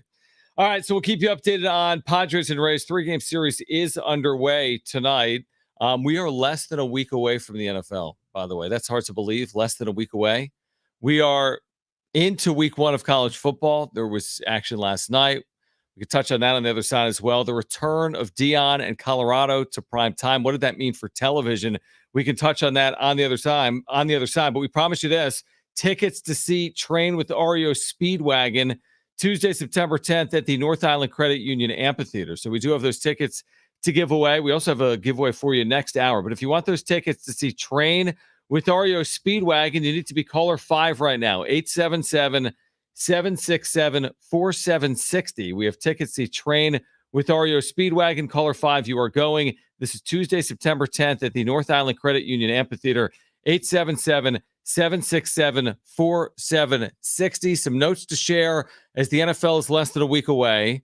Thoughts on the return of Colorado to prime time last night. Getting you ready for San Diego State and Texas A&M Commerce, plus updates on the Padres and the Rays. Game 1 of a 3-game series as we kick off hour 3 of Jon and Jim. That's next.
This update is brought to you by Taco Bell. Padres Rays, game 1 of their 3-game series underway in Tampa. Padres have an 8-4 lead. It's the bottom of the 3rd inning there in Tampa. Moving over to the Aztecs. Their 2024 season kicks off tomorrow night, 5 p.m. kickoff as they take on Texas A&M Commerce. Our pregame coverage starts at 3 p.m. right here on San Diego Sports 760. The new Lux Cravings box from Taco Bell with cheesy, crunchy favorites, chips, and nacho cheese sauce, and a drink for just $7. Try it today at participating Taco Bell stores for a limited time only while supplies last.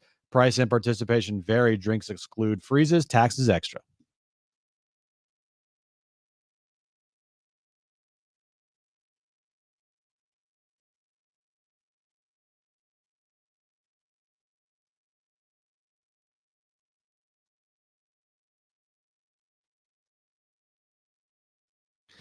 All right, San Diego and Southern California, what's going on? Final hour of Jon and Jim. We're with you until 6 p.m. We do have one more giveaway tonight.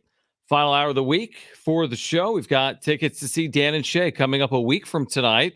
September 6th, Friday, September 6th, North Island Credit Union Amphitheater. Dan and Shay, Jake Owen, Dylan Marlowe.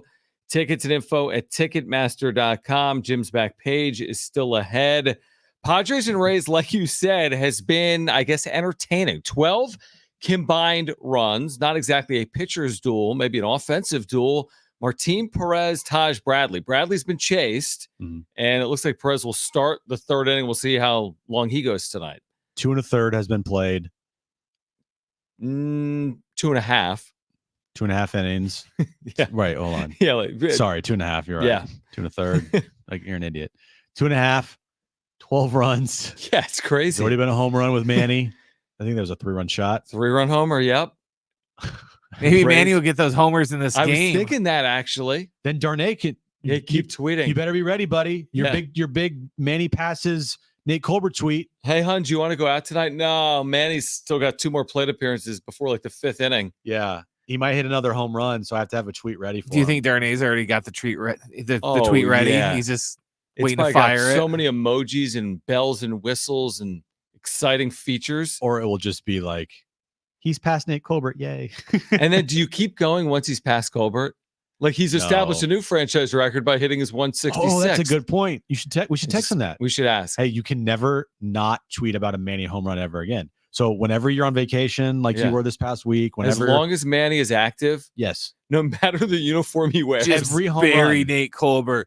He's now 6 home runs better than Nate Colbert. If he gets traded in year 11 of that deal to like Milwaukee, he needs to tweet like it's his first home run as a Brewer. He's 400 shy of Robin Yount. It's only Padres. Oh, he only has to do it through Padres. Well, the sad thing is, if that really did happen, like it did with Trevor, Yeah. the Brewers would retire his number for the 20 games that he played for him. He had 4 home runs for us. Retire that thing. Statue, maybe? Statue? Yeah, that's what they did with Trevor. Does this feel safe? 8-4 in the 3rd? This is a wonky game. Not to me. This is a crazy game. This is as safe as your 2% airplane scenario. Right. I mean, you got Martin Perez out there who has been shaky at best. He's going to be gone here in a couple outs potentially. Mm-hmm. And I am thinking to myself, this one is not even close to over. No, honestly, and Martin Perez has been good for the Padres today, withstanding. I might have jinxed him to start the show. I think he did, and they haven't been really good. He's been good. You've been given a large lead, and okay, you allow a home run last inning and 4 runs. You then get another run. It's 8-4, and the first batter in the 3rd inning is a leadoff walk. I'm done with him tonight. Yeah, you're not doing that. That's not good. That's not good. That's like almost like the cardinal sin when you go out there and you walk the first guy after you scored another run. You just can't do that. You just get out. It's like throw strikes. Like, yeah, if you get hit hard, okay, but is this the Brian Hoeing game? Is he going to end up throwing 4 innings? It's probably the Sean Reynolds game. It's probably both of them, and the Brian Hoeing game. Yeah, and the Adrian Morahone game potentially. Right. On one hand, you're like, man, 8-4. On the other hand, you need 21 outs. They've gotten 6 outs in this game, and Martin Perez is only going to last maybe 3 innings. Yeah, he's lost it. It's going to be a bullpen game. This one's going to be a long one tonight. It really will. I mean, it's settle in, everybody. It's been over an hour. It's going to be an hour and a half for 3 innings. Yeah. Well, the game started at 3:50, so it's been hour 15. They haven't completed 3 as of yet. Jeez. So it's going to be a while. So the scribes are loving that. Yes, probably. I mean, it's cool though. If you're Kevin, because you're writing, it's only 5 o'clock in the West, so he's got time. I think so for you're it to get good. in the paper tomorrow. I think he has time. Yeah. All right, so we'll keep you updated. Padres Rays. We're getting you ready for San Diego State tomorrow. Pregame coverage beginning at 3. Ben Fletcher, Jim Russell, right here on San Diego Sports 760. Me and Rich will have the call beginning at 5:05. So Colorado returned to television last night, right? We watched it. Good game. Did you watch when you got home at all? No, I did. It was a good game. Very good game. So they ended up winning by 5, I think 31-26. This was the most watched game on an opening Thursday since 2017 in college football. That's a while. That's 7 years, 5 million viewers, 4.8 million. 4.8 million viewers last night. Because remember we said, will Colorado have the same effect? And does that answer it? Are they having the same effect? Most watched Thursday opener since 2017 in college football. If they win, yes. If they lose, then people will lose interest, just like it happened last year. They went 3-0 to start the season. Everybody was, I mean, the story of the season was Colorado to start the year. And it kind of culminated with that Colorado State game. Like, I remember, I forget what I was exactly doing. I think I was with Aaron and I was with one of our friends, and we were in Oceanside. And I remember I wanted to get home to watch that game. Instead, we went to a bar and we watched the game at a bar because I really wanted to watch it. Was this the opener you're saying a year ago? No, it was the Colorado State game. That late game, yeah. That was like the culmination of the hype of Dion and Colorado last year. And they won that game. It ended at like midnight on, I think, the West Coast. Yeah, it ended late. I remember that. Yeah, it was a late night. Couple overtimes. 2 overtimes, you're right. And then they went to Oregon the following week, and they got their asses kicked. Yeah. And it just was like, oh, okay, we're done. Like, that was it. I don't remember talking about Colorado for the rest of the season because they went 1-8 to finish the year. That's the same thing I feel like here with this year with Colorado.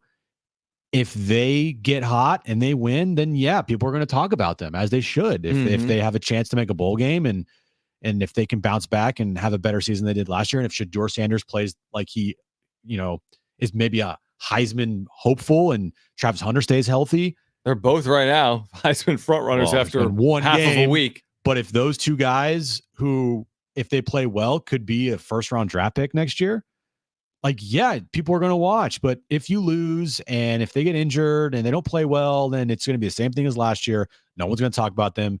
Dion's going to do some stupid stuff to try to get his team back in the headlines and talk to his boys at ESPN, talk about us more, blah, blah, blah.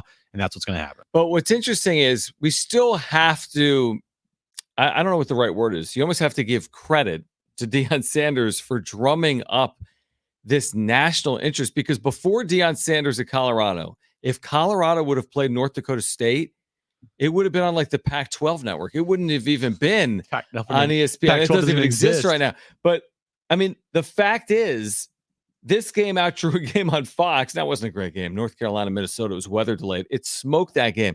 Last year, now you might be wondering that Colorado TCU game last year, that massive game, that was viewed by 7.3 million. And last night was 4.8 million. But then again, that was also Big Noon, Fox Big Noon Saturday. So I don't know. That's what college football is. You, as a coach, need to hype up your program as much as possible, get as many eyes on that program as possible. Because in college, it's different. It is, but no, dude, here's my point. Because the coach is the face of the program. But at Ohio State, people just come to the TV. At Michigan, they come to the TV. Those are different. But that's what I'm saying. Like, there's a handful of programs. It doesn't even matter. When they play, you're going to get the 5 million viewers. Colorado was never like that. I know. That's why he needs to be like that, because they aren't Ohio State. They aren't Michigan. No, right. They aren't Alabama. True. You need to do things different. Like here, it's San Diego State. Sean Lewis, he needs to be out in the public, and his face needs to be out there. He needs to be talking to people, and social media as much as he possibly can. Because if he's not, who else? No one else is going to do it. And so you're saying he's the face as much as any player. Sean Lewis by far is the face of the Aztecs football program. No doubt about it in my mind. No, I agree. Same thing with Colorado. Dion is the face of that program, even though they have some really good players on there, Travis Hunter and Shedeur. Yeah. Dion's the face. When you think of Colorado, what's the first thing you would think of? Deion Sanders. Buffaloes. What do you got, Brent? Cordell Stewart, Hail Mary. Exactly. That's right. Speaking of Minnesota, North Carolina, Yeah. did you see at the end the Golden was Gophers pulled amazing. they The pulled the Chargers, Chargers thing? They shot off fireworks when they missed. Yeah, the they field missed the goal. game-winning field goal and they shot off fireworks That on is such accident. The same thing they insult did to with injury. Speaking of or whatever his name was. Speaking of Chargers kickers, I mean, are we really at the point where kickers in the NFL are getting $20 million? The answer is yes, because the Chargers signed their kicker to a $20 million deal. That to me is crazy. Now they're important.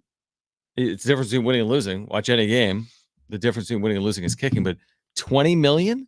You know what they need to spend 20. money on? Probably What's weapons for Justin Herbert. Just a crazy Oh, thought. so when you That said is that, a weapon. I'm like, they're going to buy weapons. I'm like, oh, you mean players to like help them? They're going to win 1 point at a time. Yeah, I don't know. I don't. Know. You like the $20 million for a kicker?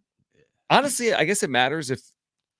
I mean, again, it's the difference between winning and losing. That's one of those things, though, miss. to where they won't hesitate to cut a kicker, though, if he starts to suck, regardless of what they pay him. Probably opposed true. to if they're What's the paying guaranteed on that. You know what the guarantee on that is? It's a great question. It's 4 years, $20 million. I'll look at what the guarantee is. That's a really good question. It can't be a lot, right? Guarantee is $22 million. Excuse me.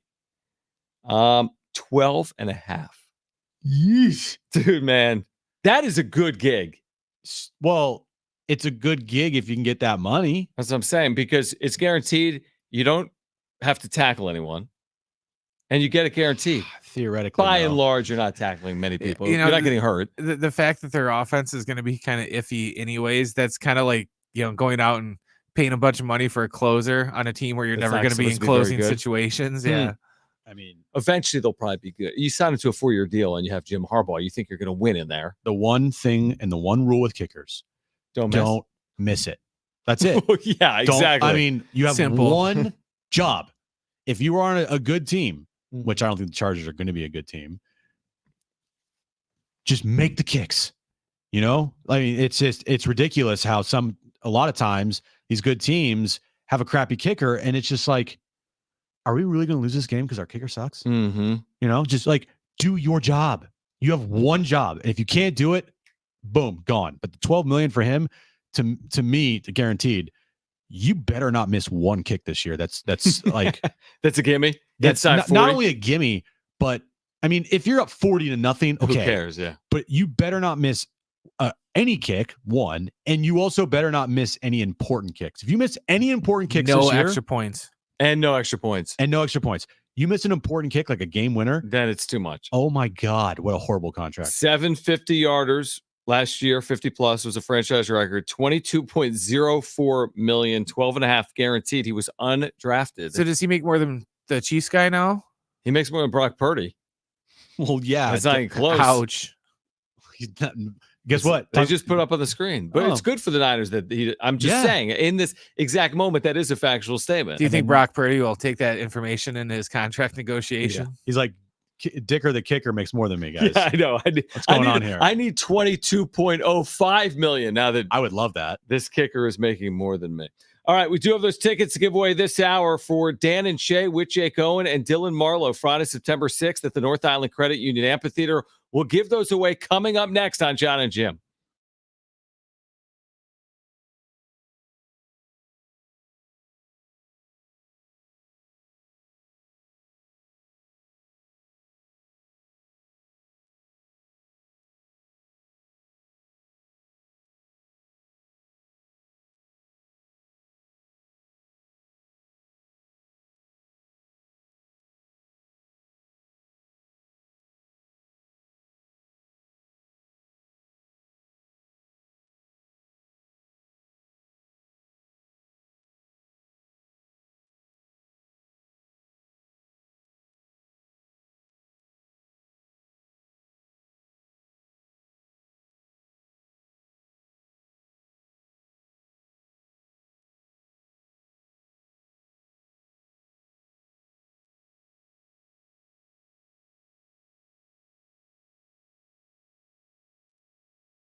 All right, John and Jim with you. We've got those tickets and share we'll give away coming up. Jim's back page. Also coming up, you saw a tweet from Bob Nightingale, the renowned baseball journalist. Somebody. Basically, yeah, from a press release. I'll give it to you. Okay. The Diamondbacks have sold 170,000 tickets for this 4-game series against the Dodgers. You want to know why? They lied and said they had Ohtani bobbleheads. No, because they're playing the Dodgers, but yes, that too. Yeah. 170,000 tickets. They're 4 out. It's a 4-game series. That's an average of somewhere around 42 or 43,000 per game. Plus, the series hasn't even started yet. So, a huge series, to put it mildly, that's going to kick off tonight in Phoenix between the Dodgers and the Diamondbacks. We've talked about it at length. Listen, just Padres win. Nobody's rooting for the Dodgers to win. It is just a huge series. Let's just put it that way. The Dodgers-Diamondbacks series, whatever happens, is going to be impactful for the Padres as well. Either way. No matter what happens, even if there's a split in Arizona, it's you cancel it out. If you can get a little run here and you can, I don't know, sweep this weekend and you start off on the right foot against the Detroit Tigers on Monday. A split means you gain two games on both of those teams, correct? Well, if you go 4-0 for the next 4 games, and they go 2-2, you've gained 2 games on them. Yeah, you're a game back of Arizona. You're 5 back of the Dodgers. Then you go into September 3 back of the Dodgers and 1 up on Arizona. 1 up on Arizona. Now that involves 4 consecutive wins. That is the obviously probably hard part of this equation, but like it's not out of the realm of possibility in my mind. No, I mean, it's right. still like the likelihood of that happening. What's the better likelihood? The Padres are going 4-0 or the Dodgers and Diamondbacks splitting? Probably the Dodgers and Diamondbacks splitting. Oh, of course. Yeah, of course. And because if you go 2-2 as well, you've just canceled off days on the calendar and you've done nothing. Exactly right. And I was just looking at like who's pitching for the Padres this weekend. Obviously, we know that Martin Perez today has been ineffective, but they lead 8-4. You have Randy Vasquez tomorrow, okay. And then you have Dylan Cease, who again is kind of struggled is the wrong word. He hasn't been, well, he's kind of struggled here recently. So that's the 3 games coming up here in Tampa this weekend. Hey, and if your offense can carry the way, you don't have to get like amazing pitching. I don't think you're going to be seeing many 1-0 games here. I don't know. Who says they can't go sweep this series and go 4-0 and as David Peralta hits a 2-run homer to make it 10-4. Like, who says they can't go 4-0 here in the Dodgers and Diamondbacks split? Who says they can't win this division? It's amazing how each day. That's what I said. The weekend coming back on Tuesday, John, it could be completely different. Could, or it could look similar. I mean, you could even go 3-1, which is a very good result, and then one of those 2 teams goes 3-1. So yeah, it depends. It depends. But you're right. You want to put pressure on, and by putting pressure on, go sweep someone again. That's what they were doing it with regularity. I mean, they were winning at like a 780 clip for a month straight. Now they've been hovering around 500 for the last couple of weeks. Maybe this gets them hot again. Now remember, this is the same Tampa team that swept Arizona. We talked about that down in Tampa a couple of weeks ago. So this is no pushover, even post deadline. They've traded everyone away, but they haven't been a pushover. Now, Arizona, say they, I don't know. I love how you walk through it. Yeah, I'm listening. Arizona ends up sweeping the Dodgers. Ooh. You end up sweeping the Rays. Whoa. And then you take game 1 against Detroit. You've won 4 in a row. Arizona's won 4 in a row. Dodgers have lost 4 in a row. Yeah. Then we will reach pure chaos mode, correct? Correct. Every team would be within a game of each other. I know. But that would be the dream scenario, right? Because we would want all those options going down the stretch. If you were going to win 4 straight games. You know, just to be within a game of each team and just let the last 20 games just roll out. Yeah, definitely. You know, if Arizona lost 4, you won 4 in a row, then you're 3 up on Arizona. Yeah, it's not a bad thing either. It's not the worst thing in the world. No. We have you 3 hold against the Dodgers. You have the 4 slot. Dodgers play the Braves yet. All it is, you control whether you win or not. That's all it is. Because it's going to be very hard to be like, oh, man, we got the perfect result in Arizona, LA, and then we got the perfect result in LA, Houston. It's hard to do that. But the Padres do control what they do in the final 26 games, if they can keep the pressure on, if they could somehow do like what they did there when they went, I don't know what it was, 28-8 or something, 26-8 over 34 games. Like you could play like that, play 650, 700 baseball again for a week or two. You'll put real pressure on. So we'll see if they can do that. And they've won 4 in a row in this stretch here. So it's not like they haven't won 4 in a row all season long. They've done it. Oh, of course. But again, they're also 7-7 in their last 14 games. The problem is when you try to stack things up perfectly, baseball is a funny way of like slapping you back. Like, just kidding. That's not going to work out for you. Yeah. Loser. But maybe this is the time and this is the year. And Tatis, maybe we see him Monday. I mean, the fact that we had Kevin Acee on with us earlier and he's like, he's going to be back next week. I don't know when next week. He said it could be Monday, could be Wednesday. Now, that's not a guarantee, but like that's crazy if all of a sudden you get home like Tatis is in the lineup batting second. Like how?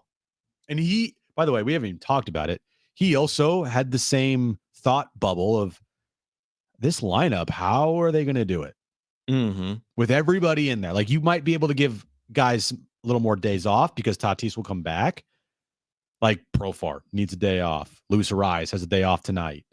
I hope that, the Padres add a couple more runs here and you can give a couple guys some innings off here and make this one a laugher. But how is that going to work when Tatis returns? I think that's a fascinating thing to think about because whatever they do, someone's going to have to move down. I don't know who, but someone will have to move down. Right now, it seems like it's going to be Profar, but down, but not as far down. Not like as you had like theorized. 8th or 7th, probably. Probably not 7th. Kevin was like, man, maybe he would have to drop to 5. He didn't even mention Profar when he was giving his lineup. But then like, he said, I forgot. And then he's like, maybe he would have to drop to 5. You're right. It's fascinating. It is. Absolutely. The good problem. Like the good problem of get to the postseason 3-game series and sit someone out of King, Darvish, Musgrove, Cease. Someone can't start in that series. Good problem, though. And the benefit of putting a 10 spot up through 4 innings today is you can keep Martin Perez out there to give you a couple more outs and a couple more innings, maybe. That's a good point. Now he's approaching 80 pitches. You're right, though. Even getting through 4, it's better. It looked like it was going to be 2. Yeah. I mean, get a quick inning, get you to the 5th, maybe get a couple outs in the 5th, work from there. I mean, when you have a 30 pitch first inning, that 5th inning feels like it's not happening. Miles away. And then when you left 4 runs in the 2nd inning, you're like, is he even going to get to the 3rd inning? So far, so good. Perfect start for this series here in Tampa. So far, so good. 10-4 Padres in also the 4th. Helps that's not 1,000 degrees. No, not a dome. No. As I say, it might be, but not inside. Yeah, outside's probably really hot and humid. Nice. That's why I told Kevin before I put him on the air, I was like, so you're at least happy that you're in air conditioning today since you went from one humid hell in St. Louis to another humid hell, which is Florida. He's like, yes. He goes, the air conditioning could not be better. It's hard to write in the heat. All right, coming up next, we'll give away Dan and Shay tickets with Jake Owen and Dylan Marlowe Friday, September 6th at the North Island Credit Union Amphitheater. Jim's back. Page ahead. Stay with us.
This update is brought to you by Taco Bell. Padres Tampa Bay Rays underway at the Trop in South Florida. Padres lead 10-4 in the bottom of the fourth inning over the Rays. Aztecs kick off the 2024 season tomorrow night against Texas A&M Commerce. It's the Sean Lewis era's first game as head coach.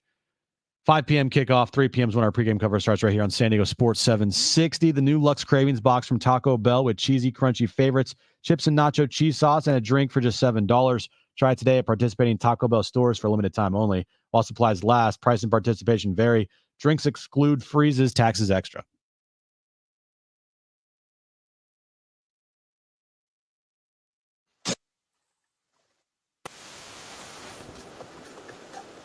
All right, we have Dan J tickets we'll give away momentarily. Padres, as Jim just told you about, leading the Rays 10-4. We do have Jim's back page coming up. By the way, Brendan told us in the book that he would be going to Taco Bell tonight. He's starting Atkins diet tomorrow. Therefore, he's taking advantage of the fact that the diet doesn't start until tomorrow. So he's going to just unload on Taco Bell and then enjoy it afterwards. So what's the order look like? Get some chicken enchilada burritos, probably Mexican pizza. Burritos plural, John. Not one burrito, not two, not three, not four. How many? Not five. I said probably two. Okay, two. And a Mexican pizza. Yeah. That's it? Mexican pizzas are expensive now, John. How much is that whole order? If you go the 2 burritos, the Mexican pizza. $12. Okay. Yeah. Okay. The 2 burritos are only like $2.50. They're on the pizza that's $1, the $2, $3 $6-7 menu. Yeah. And the sad thing is, before they discontinued the Mexican pizza, that thing was like $2, and now it's like almost $6, depending on which Taco Bell you go to. Inflation. So what's the Atkins diet then entail? This is remind me of an Atkins. No carbs. No carbs for a couple of weeks. No potatoes, no pasta, no sugar, no trail mix. No trail mix. That's all we eat. Well, I know. It's all I eat. No trail mix. That must be a mistake. It must be a mistake. All right. Jim's back page is coming up. We told you the Padres, again, are leading in South Florida. I don't even think it is South Florida, but whatever. They're leading in Florida right now, 10-4, which is a good start, hopefully, to this 3-game series. We are 6 days away from the Chiefs and the Ravens. We are 7 days away from the Eagles and the Packers in Brazil. And we're 9 days away from the Niners and the Jets. No, you're an idiot. 10. And we're 10 days away from the Niners and the Jets. And we're 9 days away from the first Sunday slate of NFL football. You know what's my amazing? ass will be on that couch watching Red Zone, doing absolutely nothing. I don't care what Aaron tells me to do. Not happening, baby. Sorry. What's amazing is I was looking at the point spreads for NFL Week 1, right? Yeah. And you compare it to college football. You look at the college football point spreads, everything's like 49 points. Kansas against Lindenwood. I'd never heard of Lindenwood. So like 1 or 2 games that are actually going to be close potentially. So how about this? There is one NFL Week 1 game. This was amazing to me. There is one NFL Week 1 game where the point spread is larger than 6 points. There is one NFL game. Yeah, I guess what the games with the point spread larger than 6 points. All right, I can see the line. You can see them. I'm gonna go. Well, didn't you just say you can see the lines? No, I can't see the lines. Oh, it's pretty easy. This one's easy. Yeah, Bengals Patriots. But I'm just speaking to the level of parity across the league that Week 1 doesn't. There's not even a 7-point fit. Every game is 6 points or less. And then 1 9-point favorite, Cincinnati at home against the worst team ever in New England. Niners only 3.5. I know. And you thought there was going to be like 6.5. I did. I thought 5.5 or 6. Maybe. Yeah, that seems low. If they get Trent back, maybe it goes up. Yeah, maybe a point. But if they don't get Trent back, without Brandon Ayuk, they're dogs apparently based on this line. Yeah, Trent Williams is a more important player than Brandon Ayuk. My point is, like you said, if you sit on your couch from Thursday night till the next Monday night, you could see a lot of compelling football because of the 16 games, 15 of them, point spread is a touchdown or less. Doesn't mean it plays out that way. You probably smell if you don't leave your couch for a week and a half. Well, not even a week and a half, just like a half week from Thursday to Monday, but probably true. Do you think they'll ever move the start of the season to Labor Day weekend? Yes. They keep adding weeks to the season. They're going to have to. If you need to, though, because I say you start when you start, add the week for the extra game, and then get to President's Day weekend to wrap up with the Super Bowl and have that off day on Monday. That's Eventually, the dream. Why not eventually both? we'll have so many games. Yeah, Yeah, there'll be so maybe. many games they'll do There'll both. be 30 games. Yeah, Why maybe not why have not both? It'll be just like how it used to be. Oh, we'll never play, on games where there's college days because we don't want to infringe on the college game. And then it's like, oh yeah, but we really want to play this game on Friday. Chiefs -3 against the Ravens. I want to say the Chiefs were probably something like a 4 or 5 point favorite a year ago against the Lions at home. And I'm like, the Lions. And then the Lions suck. Lions suck. Then the Lions won that game. How do we And feel about the Chiefs? Just in general, Then Chiefs the NFC Ravens. title game. That to me, it's like the potential AFC Championship game preview if all things stay equal. I want to see what Lamar looks like since he dropped all that weight. I think it's a good match. It's definitely a good opener for sure. It's probably one of the best openers you could have, truthfully, with like everyone's schedule. How like what other game would you put as the opener? You're saying of the Chiefs home games, who would you have them play? Yeah, we Right. went through that conversation months ago. Ravens is pretty decent. Yeah, definitely. It's You really have the decent. MVP of the league against the defending Super Bowl champions, the Taylor Swift show, Travis Kelce. Like, Yeah, it's pretty good. yeah, I think they're going to get a couple. There'll be some people watching. Couple There'll be people. some Couple people people will watch watching. that game. Honestly, I mean, this Friday night, is this the Peacock game, by the way? Or is this on national the TV? Brazil game? The Brazil Yeah. one? I Is that think only it's on Peacock? I think it's a Peacock game. Come on. Game 2 of the season is Peacock only? It is. I'm looking. It's on Peacock. Eagles -3. Packers, Eagles in Brazil. And then the full slate Sunday. And then, as we talked about earlier in the week, they went back to one Monday Night Football game. Thank the Lord. The 2 Monday Night Football game, Yeah. well, on ESPN was so, like, Well, herky-jerky. it'd be one thing if they gave us at least 2 good games, but they give us Right. 2 crap So it was games. like Jets and Raiders over the years. The Raiders are always playing with, like, It's Mike always the Golick, Raiders. Colin Yeah, Kaepernick, Raiders are Mike always the second Greenberg. game. Some like random 2-man crew that you're like, huh? Are you nervous for this thing? Yes, John. 10 days out, you're nervous. Yes, I'm nervous for it all. What would happen if the Jets win that game? Then season over. That's what you would say, right? That's why I asked it. Yeah. Basically, season over. Season over, definitely. Okay.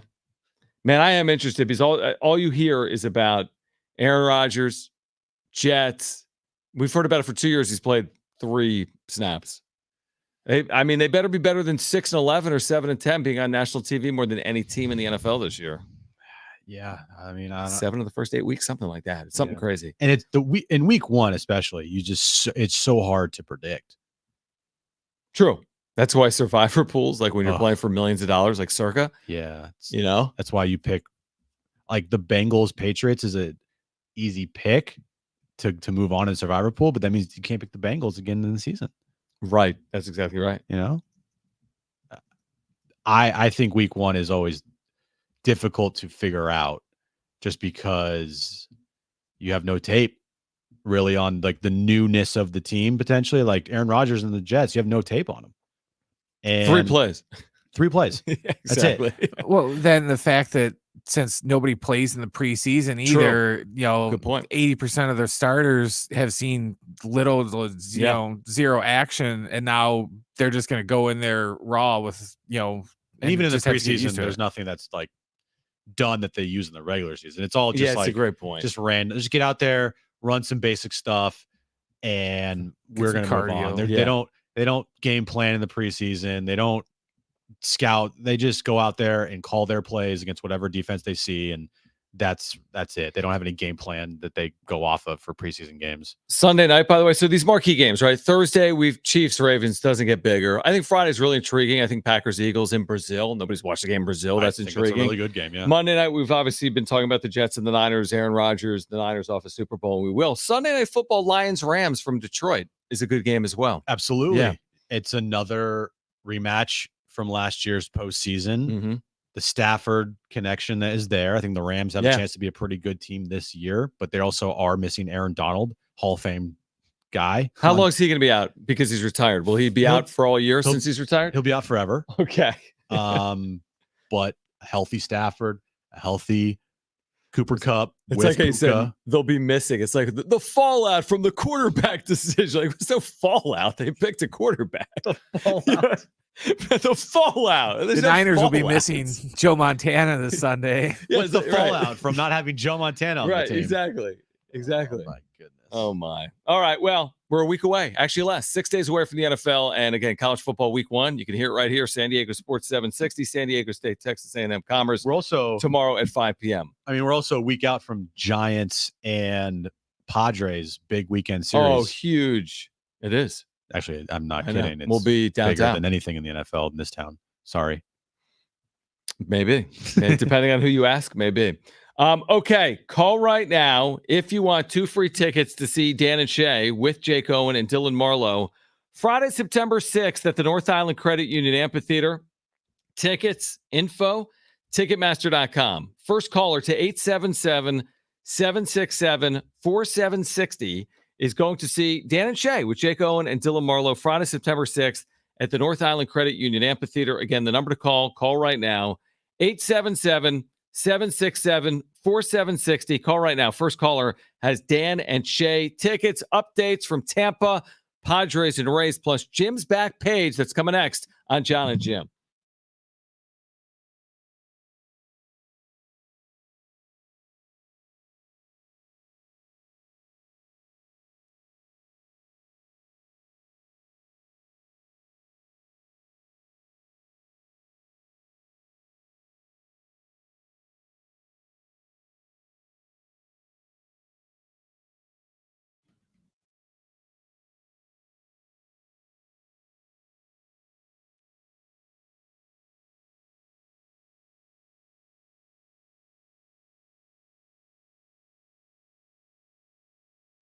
All right. Hey, guys, it's Schaefer, and we do have that great news for homeowners we've talked about with mortgage rates tanking. And my friends over at Loan Pronto have rates now that start with a 4, which is incredible. Best rate in years. Listen, if your current rate's over 6%, you can dump it and lower your house payment big time. Loan Pronto has locked in folks recently 4.99% APR. Whether you got stuck with your loan last week, or maybe it was a couple of months ago, or even within the last year, it's time to call Loan Pronto. Even if you're in the process right now with another lender, stop now and call Loan Pronto. Ask about their zero-cost rate reduction home loan. You can lock in a lower rate with no closing costs in a matter of days with almost no paperwork and usually no appraisal. And if you act now, you can skip not just your next house payment, but your next 2. Call now. Loan Pronto can give you a rate quote in minutes with no hard credit pull and no upfront fees like those other guys. Call 619-207-4336 or loanpronto.com. 619-207-4336. Equal housing lender, NMLS 1661781. On approved credit, NMLSconsumeraccess.org.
All right, Jim's back page in a moment. What did you say about Apple TV and a projected Padres lineup when Tatis returned? They were just talking about Tatis on Apple TV. Someone at arm3D_truth just tagged me in the. Oh, in yeah, this. him. Yeah. That guy. Mhm.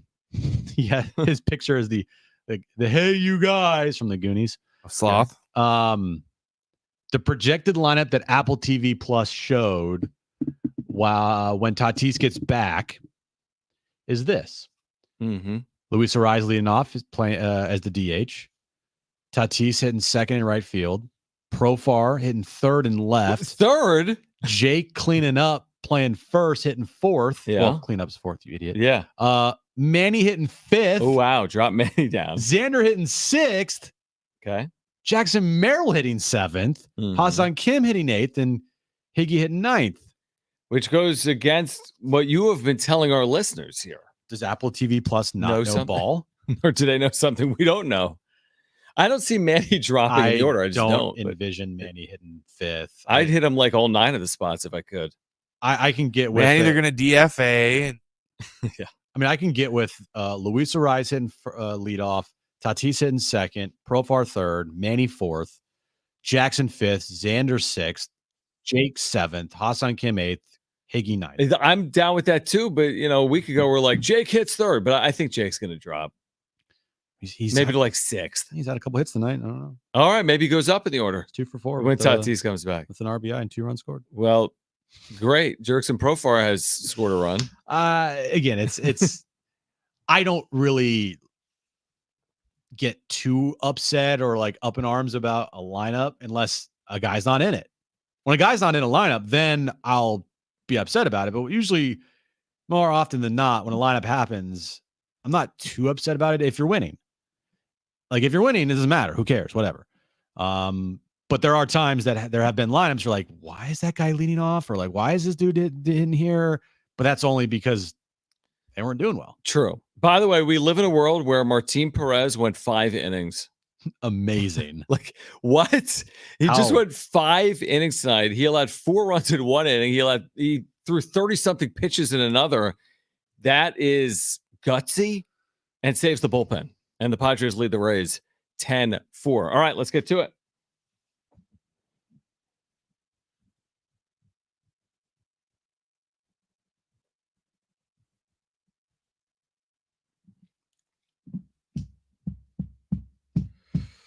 This is a pretty cool one, John. Everybody here knows SpongeBob SquarePants.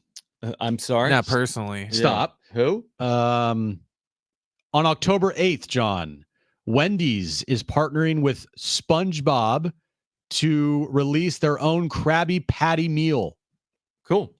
The Krabby Patty burger with French fries and a pineapple under the sea frosty coming on October 8th. That's cool. The Krabby Patty collab meal to a Wendy's near you. Yeah, near you. I guess I would do the frosty. Pineapple frosty sounds good. If that was available tonight, Brent, would you switch your order? Would you go from Taco Bell to Wendy's?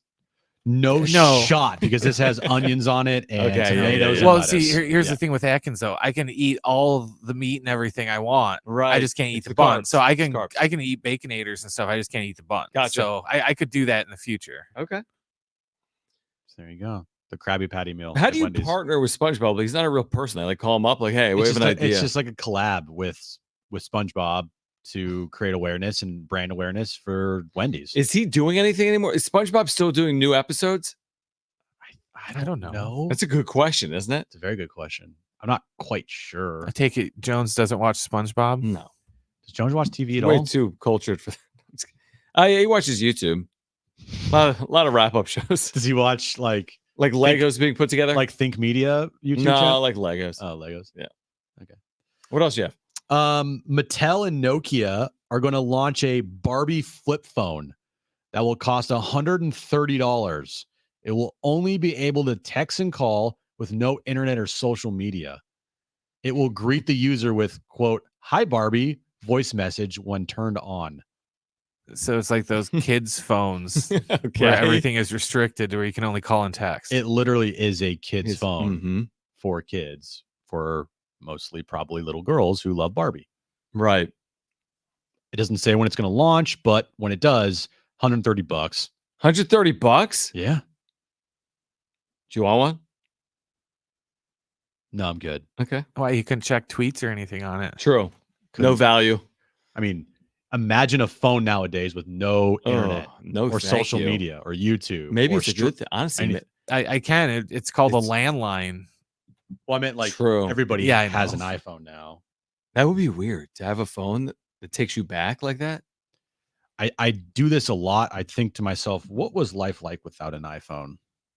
You would think. And you would look. And I'm like, Probably better. probably better. Yeah. Probably Not a lot not better. much worse. Yeah. No. Dunkin' has launched a new $6 meal deal that includes a coffee, sandwich, and hash browns, John. Medium iced coffee or hot coffee, bacon, egg, and cheese sandwich, and hash browns for only $6 at Dunkin' Donuts. See, I don't think meal, and maybe they're trying to have me think meal. I don't think meal with Dunkin' Donuts. I don't either. I think just coffee and donuts. That's what I'm thinking. Breakfast sandwiches. Right, sure. I could see that. But I'm not thinking meal. Sorry, Duncan. I'm just not. What's the place that Yum Yum Donuts? They have like sandwiches there. You can like go there and get like a sandwich. Do you do like it, lunch. or do you just I think of have donuts? before. Have you? Are they real Yeah. sandwiches, or is like the bread replaced with donuts? No, they make real. They sandwiches. make sandwiches. Okay. Yeah, they make real sandwiches at Yum Yum Donuts. It's kind of like it's random, very right? Random. I know. Yeah. Very, very random. And finally, John, Little Debbie's is expanding the cosmic brownies into cosmic mini muffins. These chocolate mini muffins with the iconic Little Debbie's cosmic candy pieces will be coming to a store near you very, very soon. I want to tell you something. Kristen buys these. I don't know if she buys that, but she buys Little Debbie's. They're in our pantry. Oh, really? The Little One of my Debbie's? old Yeah, like roommates this- used to live off this those is in our- cosmic brownies. Nutty Buddy is in our pantry right now. She Really? just bought it. Kristen eats Like me? well, it's crazy because she works out like crazy and then she eats really healthy until she doesn't. And it's just all Her downhill. sweets are like, oh yeah, I got these Swiss rolls and Nutty Buddy and fudge rounds and I ate the box. Yes! I'm like, what? Yes, do it. And honey buns and cosmic brownies. Like, oh, I had like a chip. Yeah, see, if I have like chocolate or candy in my house, You eat it all? it's gone Really? very quickly. Would you eat like a full, like if you had No, Oreos or something? No, you wouldn't just like, No. I would probably go like 3 or 4, and I'm okay. done. But you wouldn't do the full roll, No, like no, the no, full, no, no. like 15 No. Oreos. If I get Oreos, then I have to get milk, and then I do like and Erin, she loves the Oreos with peanut butter, Ooh. Oh yeah, those are good. Okay. and then we have to have milk with it. But it's never more than like 3 or 4 Oreos at a time. Remember when you guys were getting ready for your wedding? And I brought like That's it. 20 donuts over, and like Erin hadn't eaten food in like a month, Yeah, and I ate it in front of her, and she like hated me. and the donuts were like incredible. They're like some of the best donuts I've had here in San Diego. There's just like toppings on them, Oh. and she was like, "I want to murder you because She I just, can't eat." I remember she asked me, she goes, how does it taste? I It felt looks so bad. succulent. It's amazing. I felt so bad. It tastes really And good. she's like, tell John, I absolutely hate him. I think she ended up during that whole process of trying some She because did. they were in the house for like 3 days. And how can you avoid 12 donuts Yeah. for 3 days? She's already. And guess what? she's The always- wedding was great. Yeah, she's already super skinny as it is, and I'm like, You could have a quarter it's of a okay donut. to have a little bit of a donut. You're Everything's not gonna go. In the dress because of John's donut he brought over. Could you imagine if that was the case? In the dress. All right. It's simple. It's easy. All right, we're going to be back Monday, but tomorrow, join us at 3 p.m. We're not going to be back Monday. We'll be back Tuesday. Whatever. We're back tomorrow at 3 p.m. Same time. I will Fletch be. and Jim pregame. Me and Rich for the game. San Diego State, Texas A&M Commerce. Brent in the studio. Our next Jon and Jim will be Tuesday after Labor Day. If you missed anything today, sportsnft.com, iHeartRadio app, iTunes, TuneIn Radio, or Spotify. Find us on social at Jon and Jim, JONANTJIM. For Brent and Jim, I'm Jon. We'll see you tomorrow at Snapdragon Stadium right here on San Diego Sports 760. Bye. Don't say it. Ciao. No.